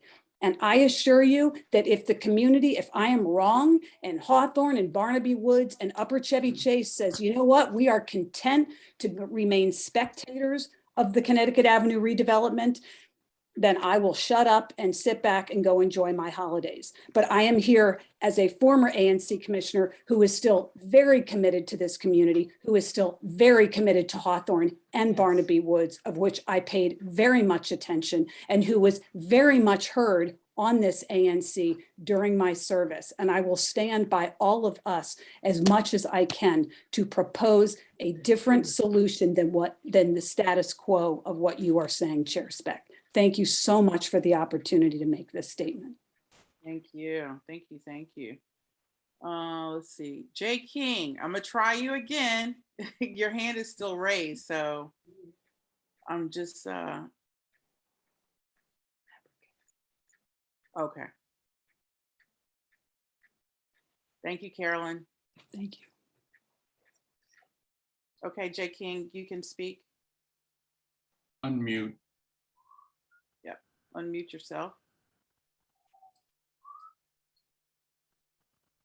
Okay, there we go, I hope. It seems to me with so many new people here tonight on this issue, looking back, I came to this community 50 years ago. At that point in time, Mr. Nathanson was the representative of this area on the council, and then Kathy Patterson. I believe, I'm not sure, maybe Councilman Shea can correct me, but I believe it was probably during Kathy Patterson's tenure that the now discredited Jack Evans, who was a bully for those who worked with him, decided that this part would go into Ward 4 because he wanted an adjustment to the boundary down by where his office was. So the history is that we were considered dispensable by Jack Evans, and he bullied his way to make the boundary change.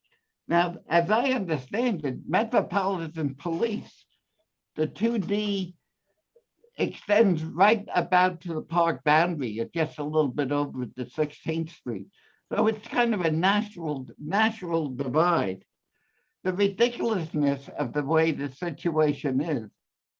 My kids went to Lafayette School. I was chairman of the Lafayette After School program for at least 2 years. I forget, maybe 2.5. The kids at Lafayette School, if they go catty corner across the street to Broad Branch Market, they buy candy. They're in a different ward. It shows you how ridiculous it is. The Metropolitan Police Department, well, they go all the way over to the park, basically. So the background, the city council didn't do us any favor when they moved, or any of the residents when they moved us over there. Now, I understand Councilman George is concerned about losing this part of it, but the fact of the matter, the issues that she deals on the other side of the park are not identical with the issues here. I understand currently, for example, she's dealing with some of her constituents on the other side of the park having foreclosure problems. I bet no one in Hawthorne or Barnaby Woods, maybe some, have that issue. Her staff could better work and serve her people on the issues that confront them. And those issues aren't over here. So the idea that we are basically without a council person is correct. And our concern is, someone spoke earlier about the using Connecticut Avenue corridor. I don't think too many people here use the area over in Brightwood. I've been there to the laundromat, and gasoline is cheaper over there by almost 75 cents. But people here go towards Connecticut Avenue. So the idea that, oh, we're one big community, I don't get it. I think it's a make-weight argument. I think we were the victim of Jack Russell's bullying, or Jack Evans. And it's time for the council to step up and say, let's do things the right way instead of all these make-weight arguments. But thank you for listening. I think we do need more community input. And we're in the pandemic.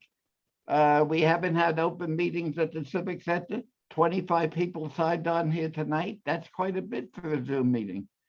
I think many of the people, I know one in particular, older person doesn't Zoom, doesn't have a computer option to join in.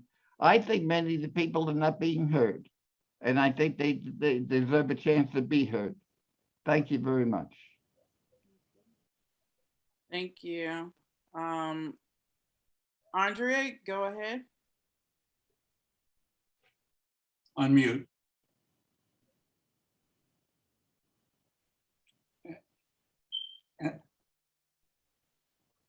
Andrea?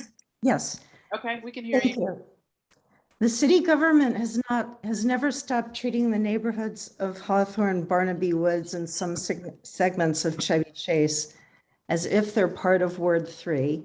The neighborhoods send representatives to an advisory neighborhood commission whose official name is ANC 3G.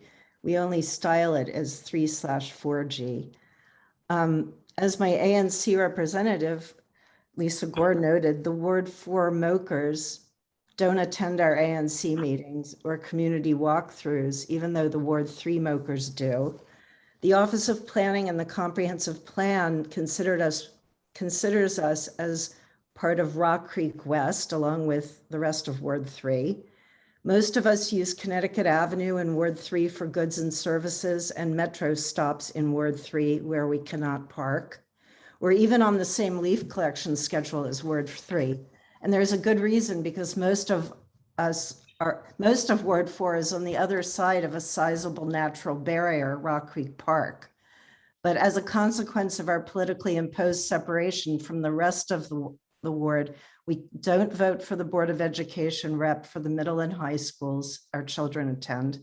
We're effectively barred from running for a ward seat on the council because we live in the tail of Ward 4, while the lion's share is across Rock Creek, and we don't have any council members' ear, which means that our opinions about issues that go beyond the level of constituent services fall into an abyss.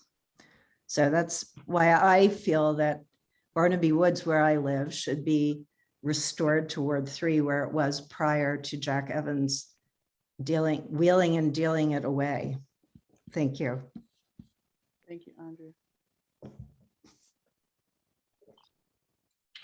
Are there any more comments from the community? So right before I give this back to the commissioners and before Councilmember Che get off, a couple things I want to address. One, I've really tried to stay out of this conversation for many reasons. But one thing I do want to say to the community that's on here tonight, we all have very similar issues in this city. We actually have people in Ward 3 that are barely making it. When I first became a commissioner, I had several people, and this is honest to goodness truth, tell me that they were on government assistance. They were barely had enough food to get meals. I have gone to the grocery store as late as last week to buy seniors, in my single member district, groceries. So, I'm sorry.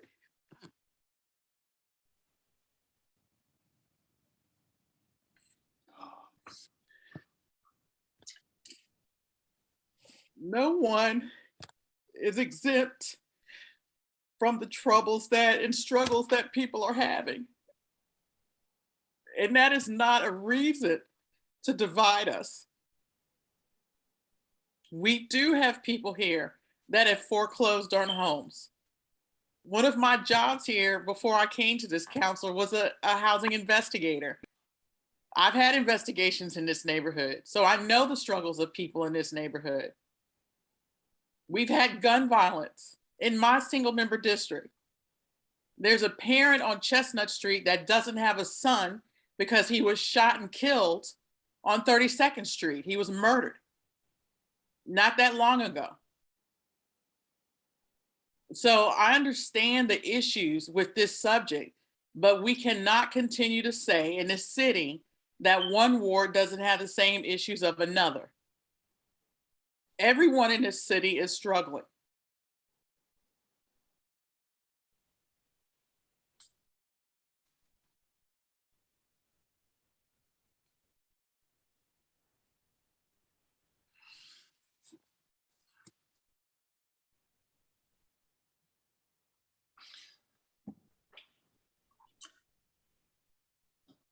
Maybe this would be a good time for me to read the statement that our Racial and Social Equity Standing Committee has prepared on this very issue of redistricting. And I think it is appropriate.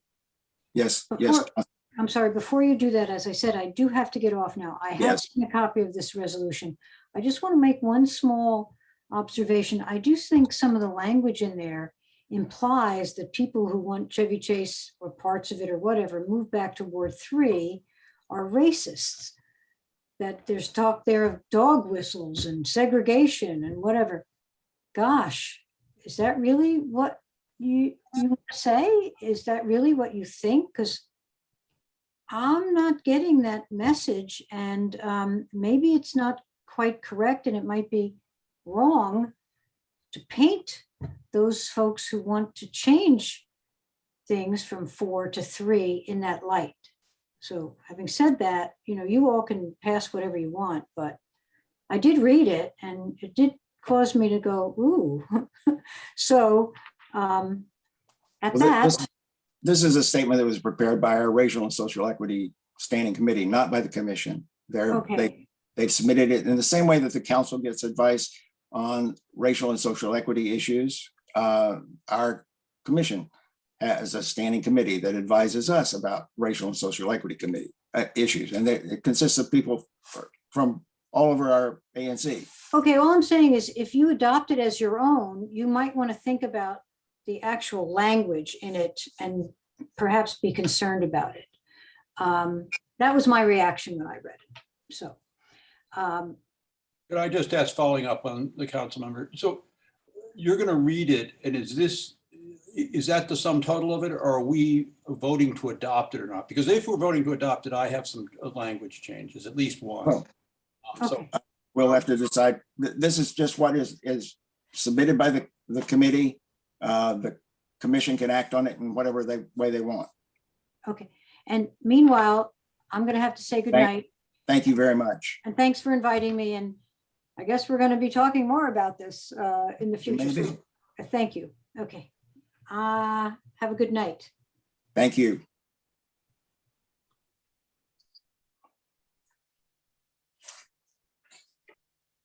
Okay, I'm just going to read the statement that the Racial and Social Equity Standing Committee had passed, and I will say that this went through a lot of discussion, a lot of very sort of heartfelt discussion. This was not the first draft. This was a draft after a lot of discussion and a lot of feedback from all the committee members. In developing a ward redistricting plan, the council must consider the racial and social equity impacts of possible boundary changes. The law expressly provides that, quote, no redistricting plan or proposed amendment to a redistricting plan shall be considered if the plan or amendment has the purpose or effect of diluting the voting strength of minority citizens. Some proposals have been made to revise the borders between wards 3 and 4 that could affect current Ward 4 residents in Chevy Chase, Barnaby Woods, and Hawthorne. ANC 34G's Racial and Social Equity Committee has examined the arguments for and against making changes through an equity lens and offers its views to the commission. First, some of the arguments for reuniting the part of Ward 4 west of the park with Ward 3 have suggested that Ward 4 neighborhoods are demographically or racially more like Ward 3. and that this should be the basis for a return to the geographic boundary of the park. There is a widespread perception in other parts of the district that the boundary has created an enclave that is white and privileged. Attempts now to, quote, reunite, end quote, Ward 3 may be seen by some as a dog whistle for preserving historic segregation. As part of Ward 4, for the past 20 years, we have built positive bridges across the park and have engaged in equity issues that affect the district as a whole. We should reject any arguments that are based on perpetuating the historic racial divisions east and west of the park. Second, decisions about ward boundaries should reflect the views of the affected communities. Hawthorne is probably the most diverse neighborhood west of the park, where many Black residents have lived for decades. Their voices need to be heard and their views considered in any redistricting changes. Some of these residents may place greatest weight on the need for representation and accountability on issues that primarily are focused on in Ward 3. For example, Wilson High School and Deal Middle School and equity concerns related to the Connecticut Avenue corridor. Others may value common issues with Ward 4. For example, equitable policing and preservation of affordable housing. Redrawing ward boundaries may also dilute or concentrate the strength of Black voters in one ward or the other. Council members cannot assume that these residents want what these residents want, and they should not make decisions on their behalf without reaching out to them directly to hear their concerns. The Racial and Social Equity Committee takes no position on what the ward boundaries should be. Nevertheless, two principles should be paramount. One, the commission should reject any arguments implying that portions of Ward 4 should be returned to Ward 3 because they are racially more homogeneous. And two, the commission should advise the council that it should make no decision about the boundary between Ward 3 and Ward 4 without first hearing from the affected Black residents.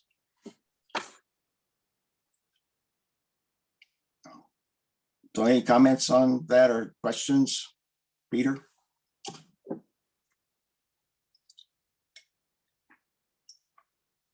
You're muted, Peter. At a minimum, I suggest changing the last phrase, that we, without first hearing from affected Black residents. I suggest changing it to without hearing from affected residents, Black, white, brown. The implication is that if we were to hear from white residents, they would engage per force in point 1, which is look for racial separation.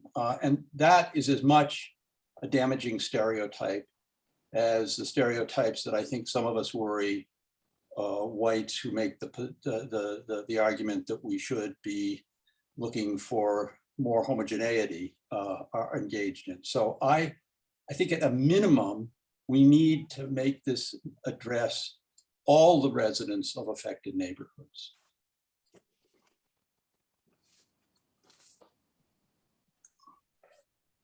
I think that's fine. I will say this again.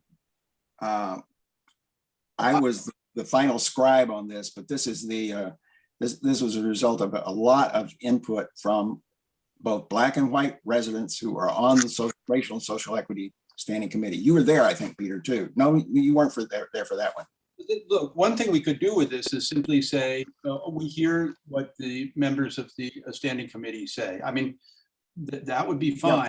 Yeah. Now, I guess what I'm making, the suggestion I'm making on the assumption that we're going to somehow adopt this. But if we don't do that, you know, the Standing Committee has every right to make the decisions it makes as advice to us. So I mean, it really depends on whether we're going to take any formal action on this. Right. John? I'm a little bit confused as to where we are procedurally. Our agenda is talking about redistricting. And I thought that's still where we were. Yes, it is. And now we've evolved into the raise. Well, they're talking about redistricting though, and so that committee has addressed redistricting. Correct. But they're advising the commission on Okay, the redistricting issue, which is Okay. now the Board of Commission. and so are we supposed to be voting on whether we accept that advice or what are we doing? We here? can do with it whatever we would like. It is up to the commission as to what they would like to do. Well, I would rather not take any formal action on it tonight. It was a fairly long statement. It had a lot of conditional words in it, may this, may that, and so forth. And also the word that some may perceive this and some may perceive that. I kind of would like to chew on that a little bit before we take any action. I'm happy chewing on it.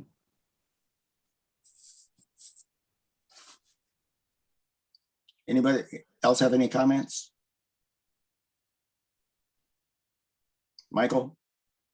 So I remain confused similarly to John and Peter, which is I've listened to the statement and I haven't had a chance to think about all that's in it. I'm happy to receive it. And if that's all we're doing, then that's good. But if there's going to be a request that we act on it, I'm not prepared to do that either. That's fine. I will point out, I did circulate this to the commissioners. I think it was Tuesday or Wednesday. Yes, that's right. But really, I'm just saying is that Yeah. I have points of view on it. I could edit this letter consistent with my own grammar and composition training, but I didn't know what it was being offered for when it was sent. So I read it with interest. Some things I agree with, others I'm not sure. And I thought that we would have a dedicated time to discuss this as a standalone issue where we would discuss back and But forth.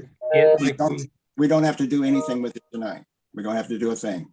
I'm just telling you, that's We why don't I have to didn't. do anything ever. No, I understand. But I think that maybe it is worth us thinking about having on the agenda, formally on the agenda, a community input on redistricting. I mean, it just seems that that's where we are. Then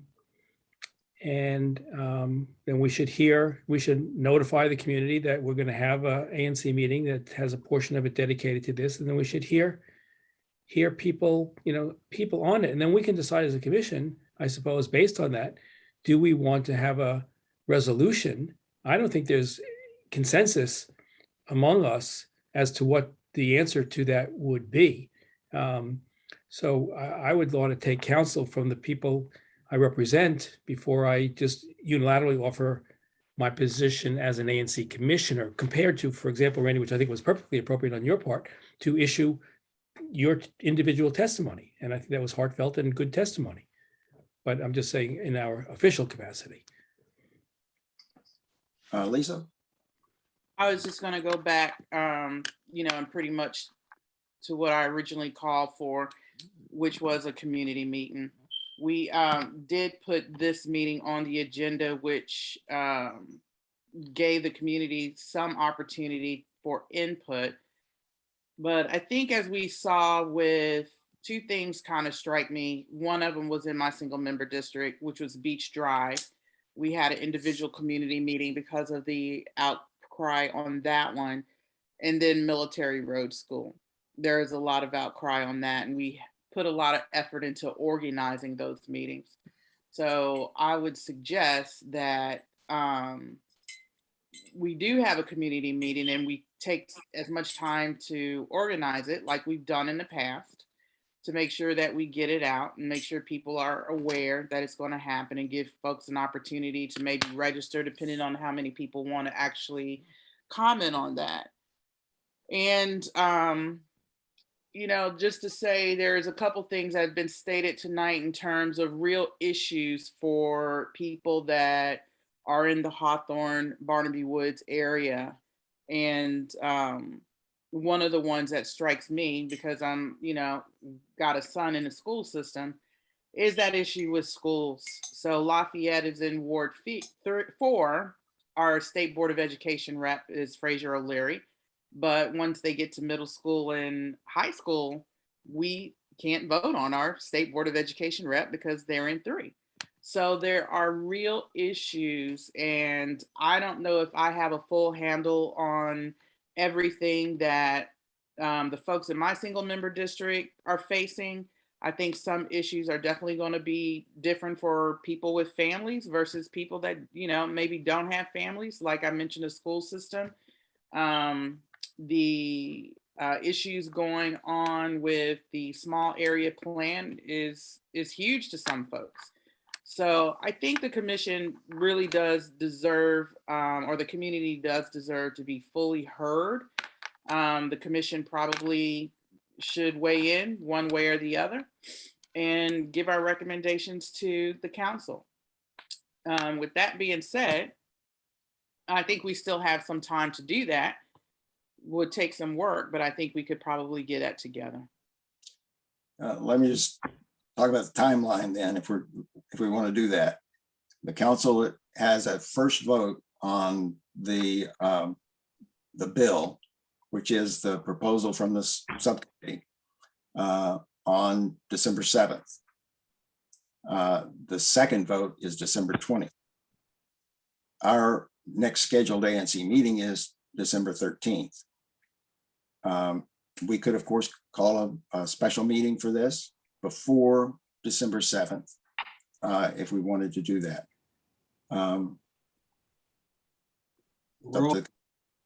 We're all exhausted, but it sounds like this is what we need to do.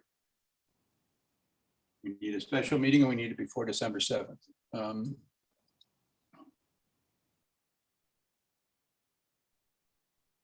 got the gumption for that? How about the 6th? I just want to know how is that meeting going to be different from tonight's meeting, if at all? Maybe it's just going to be the same thing with just more people. Is that what you have in mind?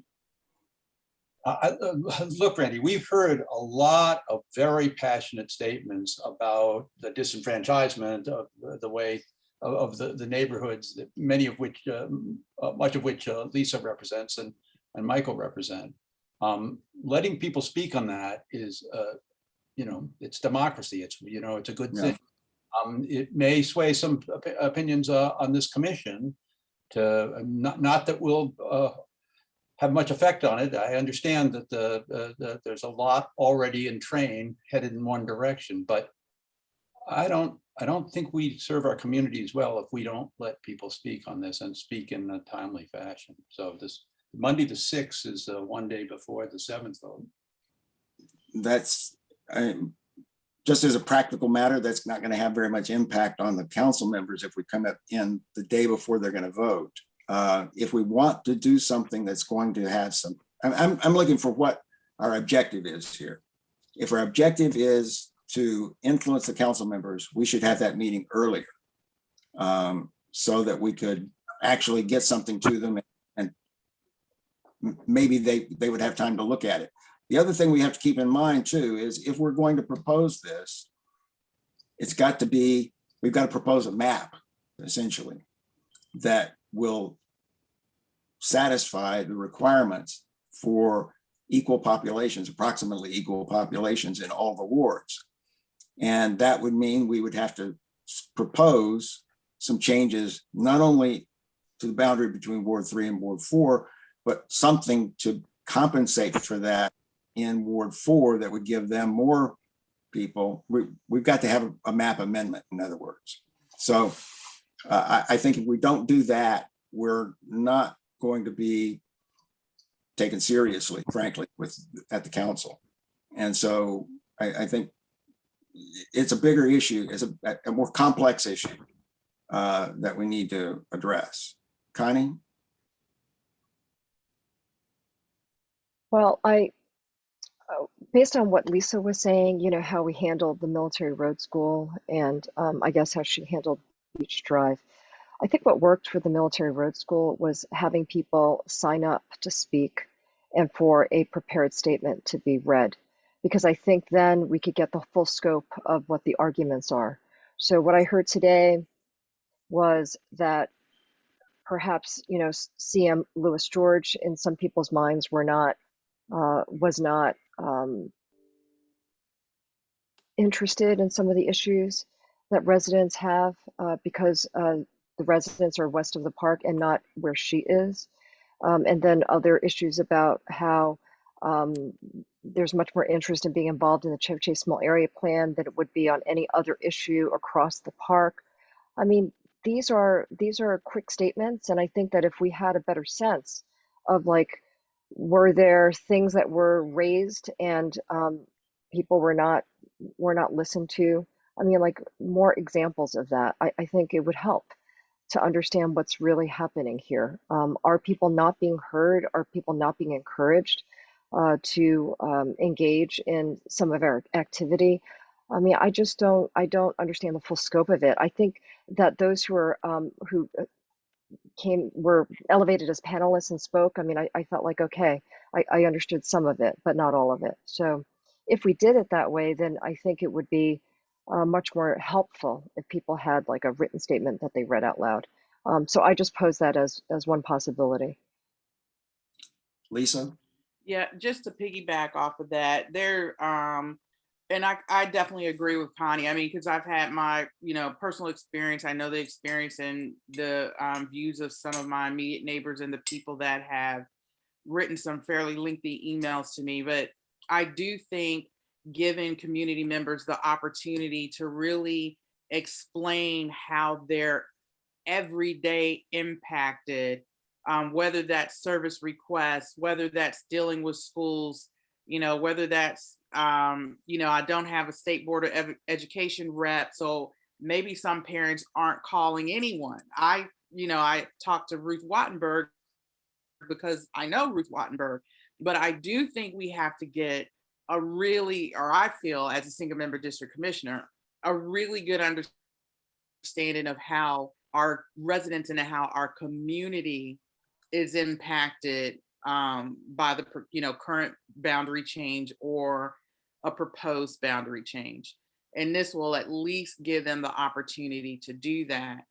And we'll have a better understanding of what the impact to them is on an individual level. The other thing I'm concerned about, and I've talked about this before, is any boundary change that further isolates definitely Hawthorne and Barnaby Woods.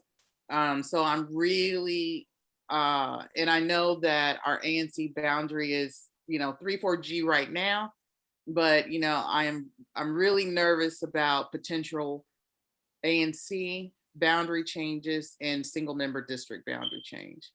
So that's something that's always in the corner of back of my mind as well. Well, I can remember back, I don't think anybody else was involved in it, but back in 2000, 2001, when the boundaries were changed, the stipulation was that the ANC would remain the same. That it would not break up our ANC to have 2 wards. And that's been the case ever since. But is that in writing, Randy? I mean, how is that codified? No, it's not in writing. It's not in Okay, writing. so that yeah, remains but, my concern. It's not codified, and if there's any change to the existing, then we do become a smaller little isolated section. That's I mean, definitely I do sometimes feel like we're on an island. So any change, if that is not codified, I think is kind of risky for us. Yeah, I think we should certainly make that point as forcefully and as often as we can. That of course is going to be taken up in the next phase of redistricting. And that's why I suggested at the beginning of the meeting that people who are interested in that should volunteer to be on the task force that sets those boundaries. And perhaps somebody from our commission should volunteer to be on that task force in order to ensure that. Peter? I think that's a must. Look, I think that there are sort of 2 imperatives here. One, Randy, you've stated, to be taken seriously by the council might require us to come up with a an immensely complex proposal, which we obviously can't do. There's a good that's accomplished by listening to the community, and who knows, there may be people in the community who have in fact worked out a scheme that would balance. But hearing from people about their problems or their support is a good in itself, and I think it's another task for an ANC that's a very busy year. But it sounds like something we're going to need to do. I think the trade-off in terms of timing is that if we make it next Monday, we have 1 week to put this together. If we make it 2 weeks from now, we can organize it in some of the ways Connie talked about. We can get it publicized. We can see the level of turnout. We can give it a good shot to get it on people's radar. So it's a trade-off. I'd buy a little more time to get it publicized on the theory that what we're really doing here is letting the community speak. Michael? So the one question I had, Randy, was in response to something you said, which was that if we're going to be taking seriously, we have to have a map. And I guess what I was curious about was if we had a town hall styled meeting where people came to speak their mind on this, so we got a better sense of the community. I don't know that we would have time to write a resolution of any sort, but we could certainly write a letter saying we held this meeting and this was how the conversation went, and we would ask you to take that into consideration as you look at your map. We can do that, but I think if it's actually going to work, if we're going to actually get a change, then the council has to have a way. And I mean, they can come up with it on their own, but the likelihood is that they won't.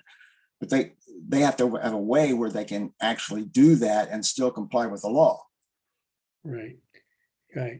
Carolyn posted in the chat that she said there is a map that was drawn. Is there such a thing? Was there? I don't know if there was. I haven't seen it, and I don't think it was presented at the hearing for Ward 4 or Ward 3. Ward 3, they did have it. No, they did not have a map. There was a proposal, but they did not have a map. Yeah. Maybe they were submitted later. I don't know.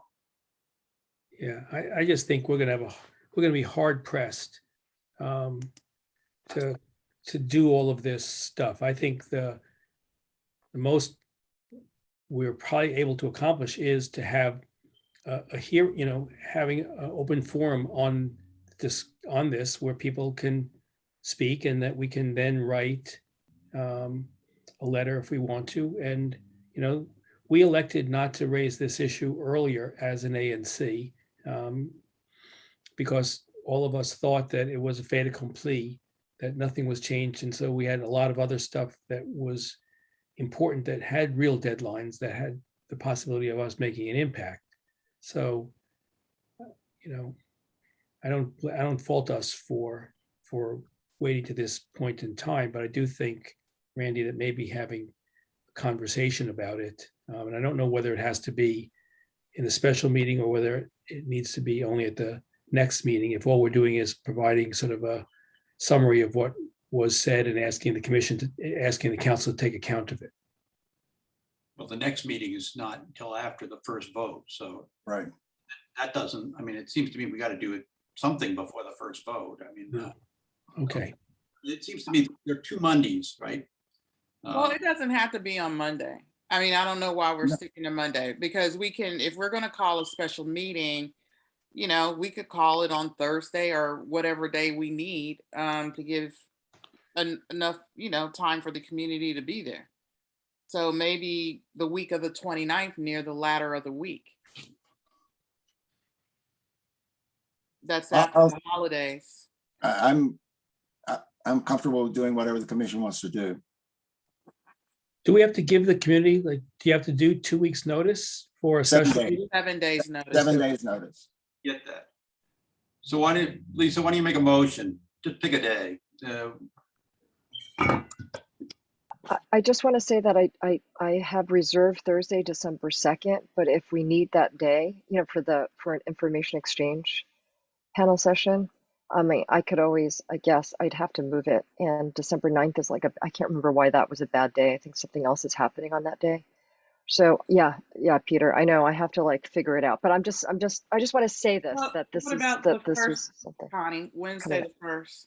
up. That would work. Look like for everybody? I mean, Let's kick off the holiday month with that. I mean, I think because we have had many people in this meeting who want to say more, I would like to know how we're going to get the word out for all of the districts, like for your district, Lisa, that might be affected, for people to come to just talk about what their experience. I think that's really it. How do we do that? I think partially we need, well, if we're going to have a special meeting, I think that will generate some publicity, have a special, that we advertise it as a special meeting. So our normal chains of advertising it, as well as that 900 plus member email listserv that we have. Yeah. Peter, you got to use it. It's okay. It's okay. I'll get it out. So. Yeah, but I do think it'll probably be enough chatter that we'll get the folks out that really want to talk about it. If we're saying, but I think we have to make sure that residents know that they're not just coming to this meeting to, vent, that there will be something actionable to occur, whether that's, a letter or a resolution that we're going to take their comments into consideration and make a recommendation to the council. So we're doing Wednesday, December 1st? I thought oh yeah. So you said December 1st. Yeah. Okay. And I mean, whoever we get is who we get. I mean, I think that'll be a pretty decent enough, almost more than a week notice. That gives folks time to, prepare a verbal or written statement. And I don't know who's doing the maps out there. I mean, somebody says there's a couple maps. Well, we know there's at least 3 out there already. So that would actually give the community time to potentially, come up with their own map. Maybe they want to submit their maps to the ANC. Okay. So we can, work out the details later, but Connie, I'm probably going to depend on you to use Canva and do another flyer. Oh yeah, I could do another flyer. Yeah, for this, for sure. That I can do. Okay, so we should do it Wednesday 1st at 7 o'clock. Okay. And do we want to do this the same format that we did with Military Road and have the signups? So we have that email template. Yeah, I really like that because people, put them in panels. I mean, it's not so much like a written statement, but rather like people just prepare their remarks, and then because it's a minute, there were so many people that it made it very succinct, and we got all the points. It was very helpful. Yeah. The other thing I would suggest maybe to the ANC, I know there are redistricting guidelines that kind of set the roadmap of what the council is considering in terms of redistricting. We should probably familiarize ourselves with that, because I think there's criteria. You know what I'm saying? So it's not going to be weigh us if we differentiate the communities on what's going on in the community. That's not necessarily the top 3 things that the council is looking at. They're looking at specific criteria in terms of the redistricting process. And what I could do, publish that to the community as well, so they know that you need a solid argument.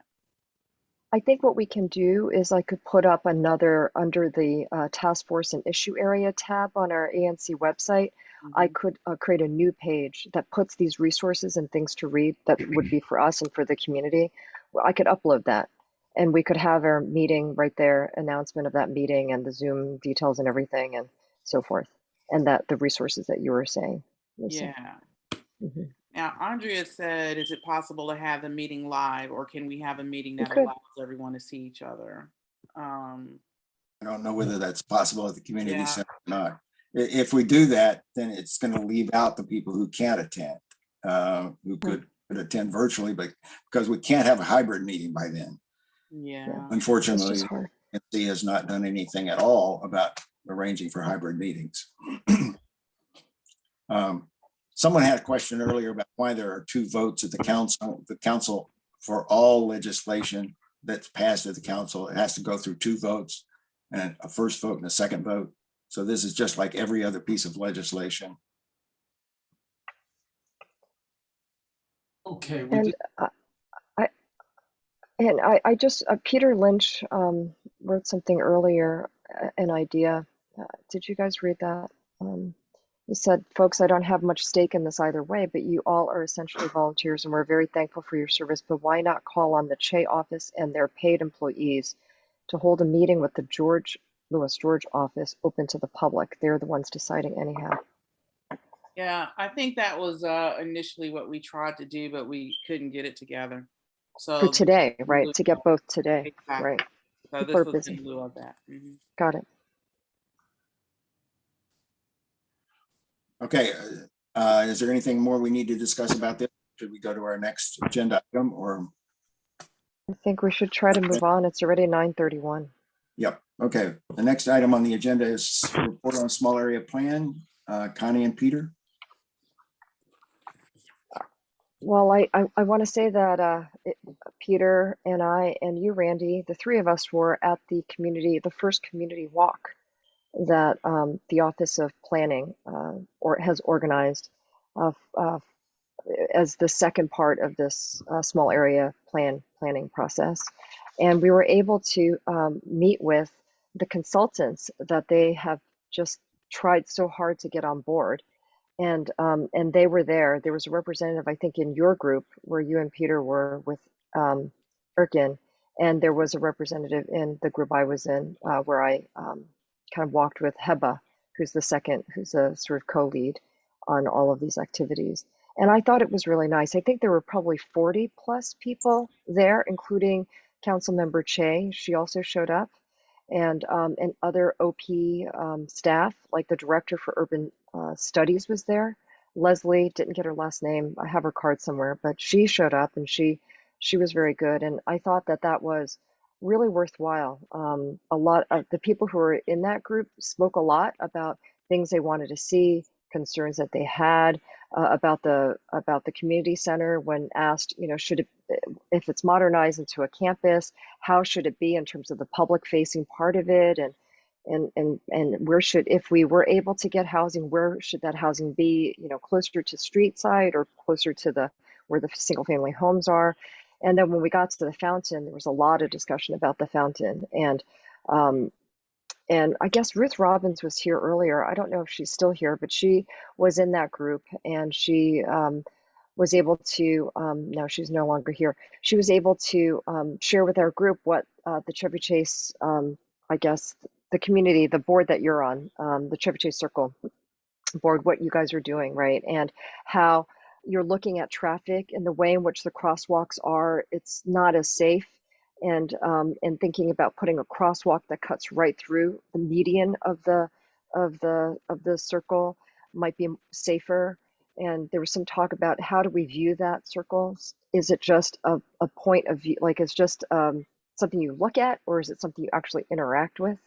And a lot of people, it seemed, in my group at least, really wanted to interact more. There was a woman who brought her daughter there once just to get some, she got some ice cream, sat there and just felt like, she just felt out of place. Like it's not a place where you really can sit at the bench and feel like you're okay. And it's part of the reason was the fountain wasn't on at that time. And then we came back to WMATA, and there were people I hadn't engaged in these public meetings, at least. I didn't recognize their names. A man who lived in one of the high-rise buildings said that he walks a lot at night and it's really dead. And he really wanted to see what we can do with WMATA, the bus station. And so we stood there and Heba took a lot of notes, some suggestions. So I thought it was worthwhile. The next two, if people haven't yet signed up, will take place on Wednesday, December 8th from 12 to 1:30. So you just sign up at publicinput.com/Chevy Chase. And the one after that is December 11th, Saturday, from 11 to 12:30 p.m. And so they are basically just taking notes right now and trying to hear what people have to say. And the next stop will be they're thinking about a design survey that will be unveiled in December, but they haven't given us any details. I don't know what that will be. And then a design charrette sometime in January. So that's one thing that I can report. I'm going to throw it over to Peter. Well, I'll also say that I thought my group was very useful, and I just would say it's amazing how much people know about every square inch of this community. I mean, we got history on things, and I've been here for 25 years, and I've been in Chevy Chase, either Maryland or DC, off and on for 30, and I've never heard any of this stuff, a lot of it. So I want to spend my brief time talking about picking up on a proposal that actually John made, I think at the last meeting. I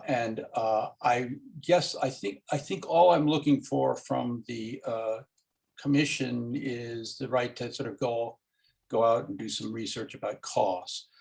My concern all along has been one that I thought John voiced much better than me last time, which is we're not reaching enough people in the small area plan process.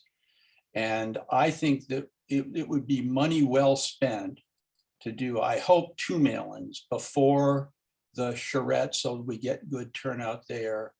And when we get to the draft stage where there's a public comment period, to get people to focus on the fact these are the last 2 big times the community can have a say about this thing. I agree with Randy that we need to do something more broadly about our communications. But I can't believe that we could get the Citizen Lab software into place in anything like the narrow time frame we have to do our last best effort to involve the full community or most of the community in the small area planning process. And so I'd like to explore costs for postage. Friends of Chevy Chase Circle just did a mailing of their flyer and stuffers and all sorts of complicated stuff. And I would start there by asking about costs, but need not be anywhere near as elaborate as that was. But so that's what I'm looking for, a commission permission to find some cost figures and turnaround times. What the post office would need to get this out. Sure. Lisa?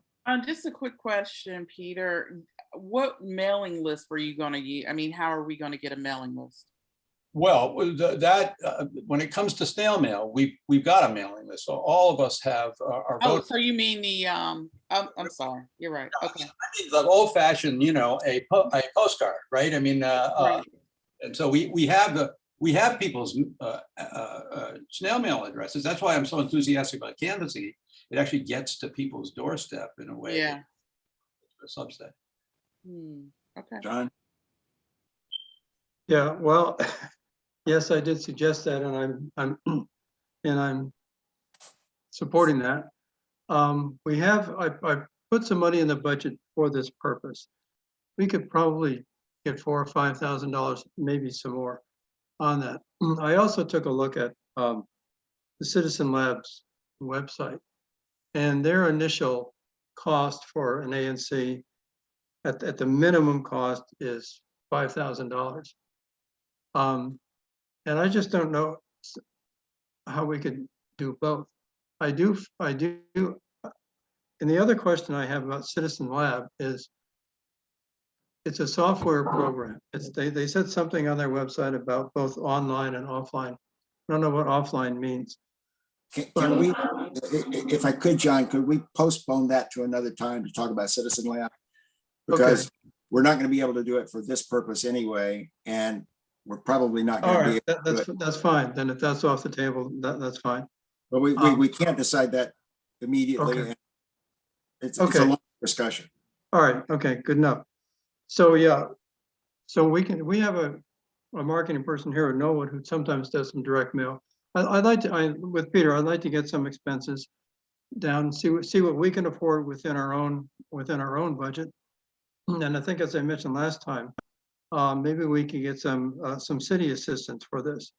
We earlier had Mary Che talking about peeling off some money for the electronic webinars and all of that. You know, maybe we could ask her if she could facilitate that. I don't know if even OP would have any money for that. But the OANC, as we know, is trying to up its game for everybody, for all the OANCs. And I don't know if there's any money in their pockets that they could provide. But this is a city, I mean, this is a city project, not an ANC project. So maybe the city could provide some assistance for us to do Well, this. they did, the Office of Planning did do a mailing, just like the boundaries of this small area plan to those residents. That's it. But they didn't send it out further. And if we did 15,000, which is probably the number of constituents we all have, like if you just do 15,000 times 50 cents. That's 15,000 people though, not residences. That's true. Okay, fine. Just Maybe it's cut it down.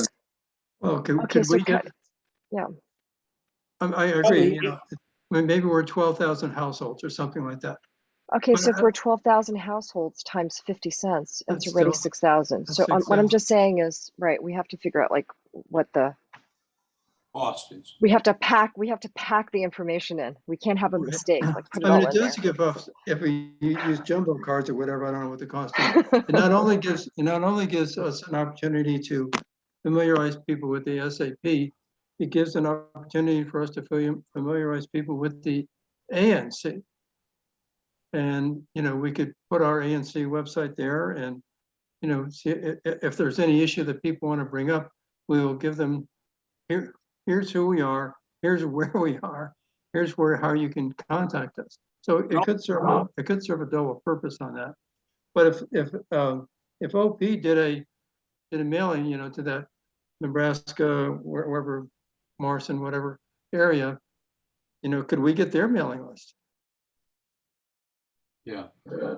One of the other things. Anyway, Peter and I would like to explore this. That's all we're talking about. You have our permission. Far away. Okay. Yeah.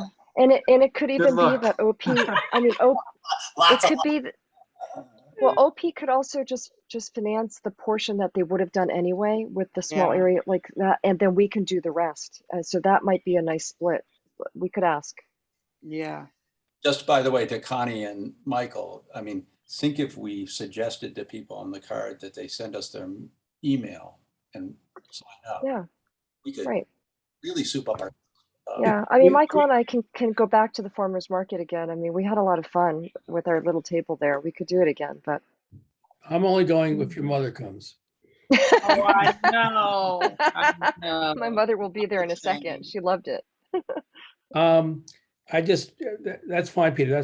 That's a great idea to have, you know, sign up for our mailing list. I'd be surprised if we get a big response, but it's absolutely worth the effort. Nothing ventured, right? Well, I hope too, though, that we will all concentrate at one point on doing something more universal than just this one mailing, because we have been talking about this. The commission has been talking about this for at least 4 years, and we've gotten nowhere. I have given up hope of the OANC providing any assistance. So we're on our own. Okay, anything else? Can we move on to the Racial and Social Equity Standing Committee? Yep. Okay, Lisa, you want to report on particularly the last meeting that we had? Yeah, so the last meeting we held was on my birthday, November 16th, and it was so wonderful sharing my birthday with everyone on the race committee. But the first thing we had was a community presentation on a topic that we were interested in learning more about, which is the Brentwood bus terminal that's occurring on W Street in Northeast. And this is basically where OSSI is bringing in, you know, a substantial amount of buses into an area that's already over industrialized and polluted. So we had Parisa Norisi, who is a co-founder of Empower DC, as well as two of the commissioners in that area, Darlene Oliver and Commissioner Sabrina Oliver. Oops, I'm sorry. I might have wrote that last name down. It's not two Olivers. And then Katasha Davis, who is an activist over there. And they did a really excellent job of walking us through the history of the site, some of the segregation history of that area, and just their work that they're trying to do to raise awareness of the issue, including getting, and I was on this presentation, EPA, Region 3 involved, their environmental division, and I don't know what the name of that particular division is, but they have got them involved and actually got them to look at that area. And when EPA did, from my understanding, they basically said that it was an environmental justice area, which means there's some warning signs that based on the environmental pollutants and the makeup of the community, that there's some environmental justice concern. So we talked to them about potentially what could our ANC do to support or raise awareness. And ANC 5C that's involved in this is in the process of doing a resolution. So ANC 5C met. I logged into that meeting to hear how the resolution was going. It went fairly well. There, a couple of the commissioners had some adjustments that they wanted to make to the resolution, so they didn't take a vote on it that night. But our idea was to kind of raise awareness amongst all the ANCs in the city once ANC 5C passes that resolution, to kind of share it with the other ANCs, maybe at, you know, like how we've done in the past, Randy, with an email, or on Chander's meeting, but something just to bring awareness and support, hopefully, to the community. So that was a really good meeting. Then we talked about, and I don't know if Cal, well, actually, I don't think there's maybe too much. Cal, raise your hand if you want to add more on the communications plan, but pretty much as of the meeting that we had the last time, they were still working on a communications plan for the group, and they were going to have it in a few days. And I think something came around on that recently, not sure. We also talked about the groups that we wanted to kind of, okay, so Cal just added something in the chat. The groups that we wanted to kind of divide ourselves into to start working on some of our specific tasks and implementation of recommendations. And we basically agreed on a group for the Racial Response Network to further look into that implementation and recommendations, engagement, and then so those three groups that we have broken ourselves into, and hopefully fairly soon we're you know, really doing some deep dives into the task force recommendations, as well as a way to get some of that implemented and back over to the ANC for discussion. Randy, you want to add anything, or anyone that's on from race wants to add anything? And we already talked about the letter, so right, you guys know about that. No, I don't have anything to add. Sounds good. All right, thank you. Okay, the last substantive item on the agenda then, anybody have any questions about that one? Okay, the last substantive item is a brief report on the strategy for the Community Center Library Affordable Housing Campus capital budget for FY 2023. I have reported to the commissioners about this, but I'll just repeat it here just briefly, is that I did have a meeting with the director of the library. I reached out to the library and to DPR and to OP as well. And they, and the library was the only one who wanted to meet with me. And so I had a very good conversation with Rich Reyes-Galvin, who's the director. And he is, I think, 100% on board with the idea about a campus there that includes both the library and the community center together with housing. He is also on board with the idea that we ought to have something in the FY23 budget that at least gets the project started, and so that they can begin the process. And he says, he also suggested that the district agencies, DPR, the deputy mayor for planning and economic development, and DPR and the library all get together with, and OP, he suggested as well, to have a coordinated strategy for how they're going to do this. And he was going to take it on himself to talk with them. He said there were already discussions going on, that we had stimulated some discussion among the agencies, and that would continue, and that he hoped that that it might even result in a statement from the mayor in support of this concept, and an inclusion of something in the budget to support this. So it's still a long way off. I think everybody recognizes that this is a very, very complex project to put together. But nevertheless, it's well worth doing. And so I think at least the library is on board with that. Michael, you reached out, I think, to the deputy mayor for planning and economic development. Anything back from them? Yes, I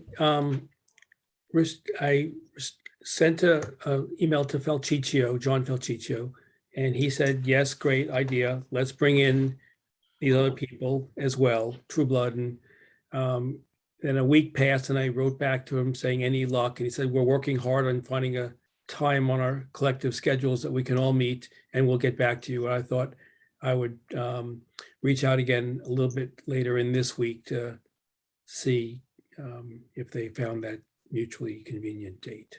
I think they really are trying to work on this cooperatively, so that they break down the silos, and that, you know, this is something that the agencies can pull together on. So I think they're heading in that direction. It's just going to take a little bit more time probably, but we'll keep pushing them. And you know, I think our pushing helps. So we just got to keep it up. Yeah. Any other comments or suggestions, questions? Connie?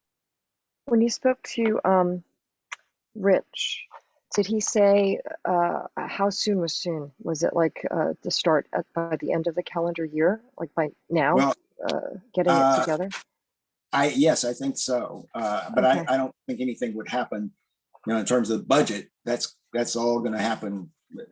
There's a lot of planning going on for the budget right now, but the actual compilation of the budget is not going to be until next year, the beginning So of next year. should we start drafting something as a suggestion for how much money or what they should be thinking about for FY 2023, or are we really waiting for them to get together? What is the strategy really? I'm not sure we have enough information to be able to suggest a budget. That's true. That's true. And I'd rather have them get together and say, what's this really, what realistically are we talking about here? Okay. We don't want to get too far ahead anyway. Yeah, but Okay. Having them talking together is a good thing. So, and that's an achievement in itself. The library had some very good suggestions too about how they could work cooperatively with the community center on things like coordinating their hours, or coordinating the assignment of, or the scheduling of community space, so that they're not duplicating each other. And that would be great. That means you could have fewer community rooms probably if you organize and schedule them better. And so I think they're amenable to doing that. Or maybe not fewer rooms, but you wouldn't have overlap, right? That you Yeah, could but- you could expand uses like a better teen room and But if right, you're senior. if you're using them all efficiently, then you Yeah. need fewer rooms too. So than you would if you were using them inefficiently. Yeah, that's good. I'm glad that they're thinking about that. That would be very nice. Okay. Okay, shall we go to commission business then? We'll wait until next time to talk about the minutes for the November 8th meeting. And checks, John, do you have any checks we should approve? Yes, one check for Verizon, $156.56. All those in favor of approving that check, please raise your hand. And Lisa, Yep. you raise your hand. Okay. Thank you. Yeah. And then Randy? yes, Before we get off of the financials, were we going to, I thought we were gonna, maybe I missed this, I apologize, request reimbursement for Cal? yes, that was exactly what I was about to say. Okay, great. You read my mind. The Racial and Social Equity Committee wants to set up a listserv that would be for their internal use to communicate with each other. And also you can do things like have a central repository for documents and things like that. It costs $220 annually. And if that's okay with the commission, I would recommend that we authorize doing that. $220 for the year. Any And it's a objection to that? recurring expense, right? It's annual. Well, We pay $220. yeah, if we continue, if the committee finds it's useful and still wants to do it, it would continue after that. But the first year would be $220. Do we need a motion or just approve it? All those in favor of approving that? 6-0. Okay. And Lisa, did you have something else we needed to approve? MailChimp? I have not gotten all my receipts, but Peter, do you think that we could actually use MailChimp, getting charged for it? Because we have to use it so that we, because they will freeze our account. And that's why I had to start paying for it monthly.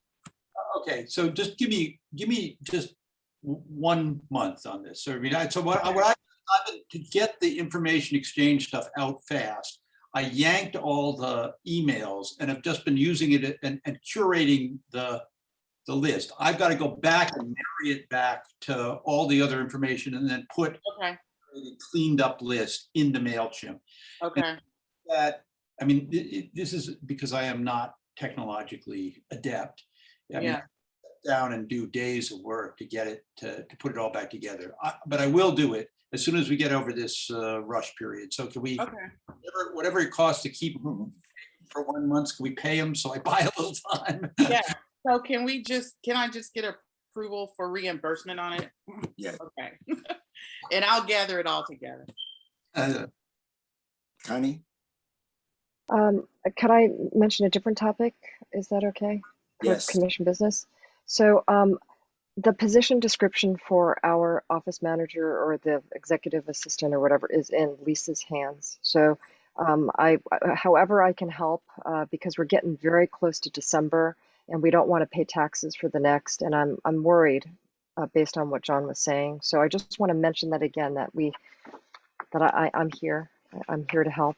And just let me know what I can do. Maybe I'll put it on a Google Doc, Connie, and you can kind of see the format I'm using. I'm just trying to structure the format so that it's a little bit more cohesive. Okay.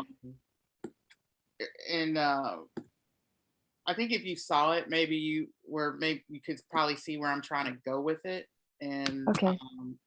maybe it'll be easier and faster to edit then. Yeah, let's just try to get it. I mean, as other people have said to me, perfect is the enemy of the good enough.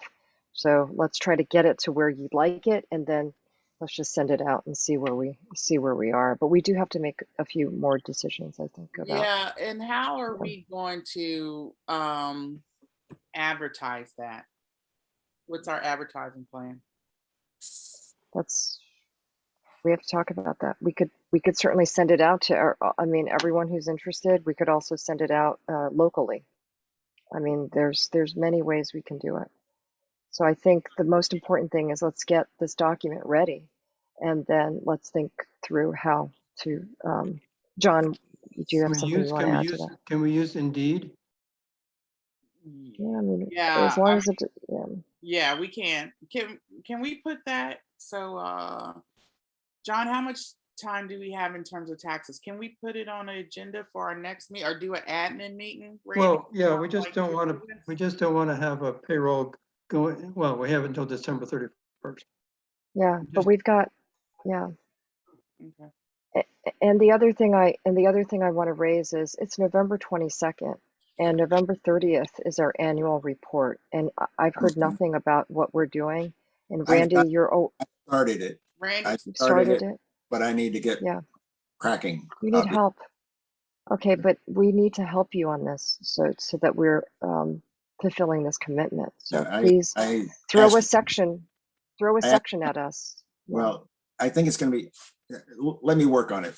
Okay, but I just want to raise that to say that we're here. I have a plan. I have started it. I haven't finished it, but I will work on it. He's got a plan. All right, that's the first step. He's putting his staff to work on it. Right. Yeah. Okay, we finished? Next I got meeting, the December 13th meeting, or we want to do something before that, Lisa? For what? Did you have something before that you wanted to add? To say? Yeah. Yes. I don't know if we have gotten back. Peter Lynch has written a couple times about the community board. So I wanted to check on that to see where we were. He's off now, but and Bike Lane, Connecticut Avenue. Michael, did you want to do anything on that? So folks are trying to figure out where Director Lott and the mayor are with making a decision on concept C. I think we probably need to kind of follow up with that in some respect. Maybe we can add it on to the agenda for the next meeting. I just wanted to throw that out there. You're on mute, Michael. The ask of us from WABA is that we write a letter, sort of reinforcing our ANC resolution supporting concept C and asking them to act on it. I told Josh, who now lives in Spain, I told Josh that I had a conversation with Lott and the mayor about it individually, stating my support of concept C and reminding them of our resolution and the resolution of all of the ANCs along the whole of Connecticut Avenue. And I think that the answer from them is thank you for your input, and they'll make their decision. So I told Josh I'm happy to sort of write a letter, but I'm not sure exactly to what end. They have the ANC resolutions. They have a lot of information to say, and to say it all over again. I'm just not sure what it does. But I agree with that. I think if we're going to do something, it ought to be something that's going to be meaningful and going to have some impact. And I don't think a letter will have any impact. I'm not sure that there's anything that would have an impact at this point. I think it's just up for the decision makers to decide. Yeah. And I don't know. I don't have any idea. It would be helpful if we knew what was holding it up, but we don't. Yeah. I don't know. I might have a different take on that. And I don't know what the commission's history is. We should know this is also just this is the IG background and me coming out too. But every recommendation or resolution that we make to the city or whatever government agency, we should know, when those recommendations are out. We should know if we have a response, what's outstanding. I mean, we should have that information somewhere. And maybe when we get our office assistant, they can do that for us.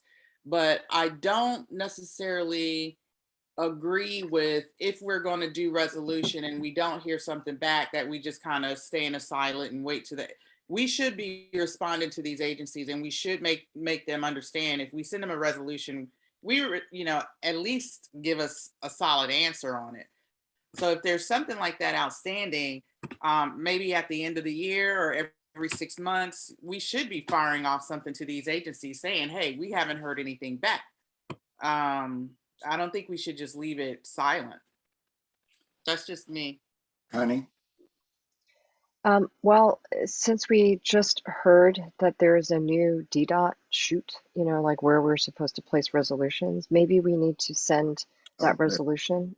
Is it the same thing or not? They're Is it the same? very well aware of this resolution. Okay. Well, that's not I mean, that's not the hold up. I know, I don't think that's the holdup, but I'm to get the response to say that, like, since there's this new thing where they're putting all of the ANC resolutions in this email address, maybe we can send it in and say something there. I'm just posing this as a suggestion. We could do that. I would not hold my breath for an answer. Well, we did hear from Lot at the ANC caucus on Vision Zero, as well as the ANC-wide commissioners meeting, where he said that it is in his lap.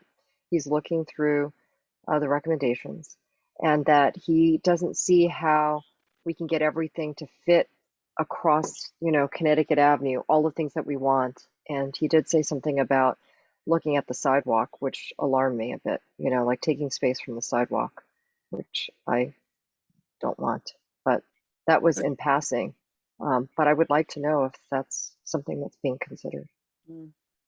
I have no idea, and I don't know how we can find out. Unfortunately, they're playing this one very close to the vest. Okay. Yeah, they are. That's what bothers me. And on the community board issue, Lisa, this was brought up during the community advisory committee meeting for the small area plan.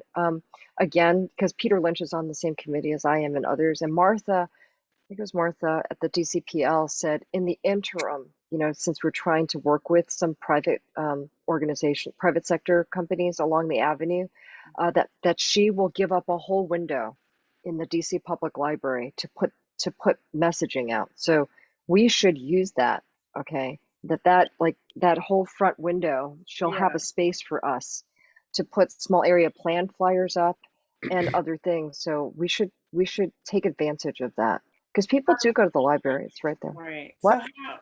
So the front facing out to the community? Yeah. I haven't seen it yet. I know that there's a community board inside, but she was talking about the window itself, the window. So I think I could go ask her, because it's in my district. So I can go and just to the library and just ask, this was said, and I could follow up is what I'm trying to say.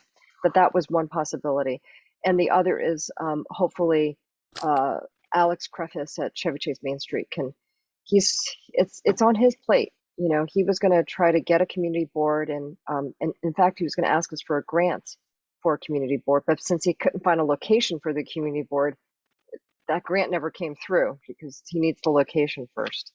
So we'll see how far he's come. Rainey, one other quick thing. I'm sorry. We got to end this soon. I know. Speaking of grants, have you ever heard of are we able to issue grants to the sports teams for our schools? Like the boosters, or is we no, room for that? mostly, no, but we did try on one occasion Okay. to give a grant to the crew team at Yeah. Wilson, Yeah. and it was disapproved because it didn't have a benefit for enough residents in our ANC, which we get all the time. Now we've got a new OANC director. Maybe it's going to be different, but you know, this is again something I've been harping on for more than 2 years to have some guidelines, which they have never ever issued on what grants are appropriate and what grants are not.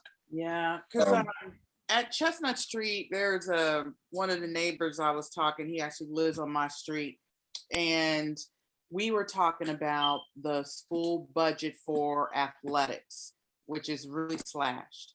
And he is paying about $500 per son in athletic fees. And he talked about just how incredible, the fundraising effort is. And, it's really impactful to parents to try to get their kids in sports, which you want them to be involved in some type of after school activity, but the fees are really, really high. So we can't give a grant for that. What was a crew team's grant for? For oars, to buy oars. So equipment, right? Yeah, it was equipment. Okay, so I mean, we could. But it was denied. It was denied. Well, if we're,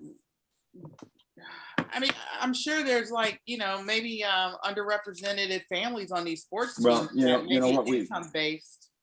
what we ended up doing though was from the Ingleside, the fines that were imposed on contractors, we got money from that and gave it to the crew team. So we did support, but we were around the OANC. Okay. Being creative. Maybe illegal, but it's all right. It was perfect. It was perfectly legal. It was absolutely within the what had been specified as what we could do with that money. So it was perfectly legal. The ANC didn't do it. Ingleside did. So are we going to follow up with OANC? Well, how is the follow up with Office of ANC on these rules? I wrote them as recently as last week. Okay. And I've testified twice at the county it's hard oversight hearings. They have done zero. It's hard for us. And I'm getting a little tired of beating my head against the wall. Yeah, I know. And now the new director does not even return my emails. They're not accountable. And I know as well that the chair of the committee, Robert White, is equally frustrated. Well, hey, and right? She isn't. Have you guys gotten the email from Robert White about? Yeah. Okay, I hope you filled out the survey too. Yep. Okay.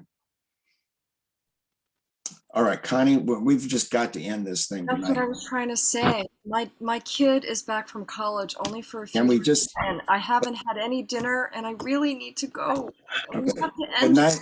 Good night, everyone. Thank you. Wait, so let's get the. Oh, that's the wrong direction. I got the chat. Bye, everyone. I gotta go. Happy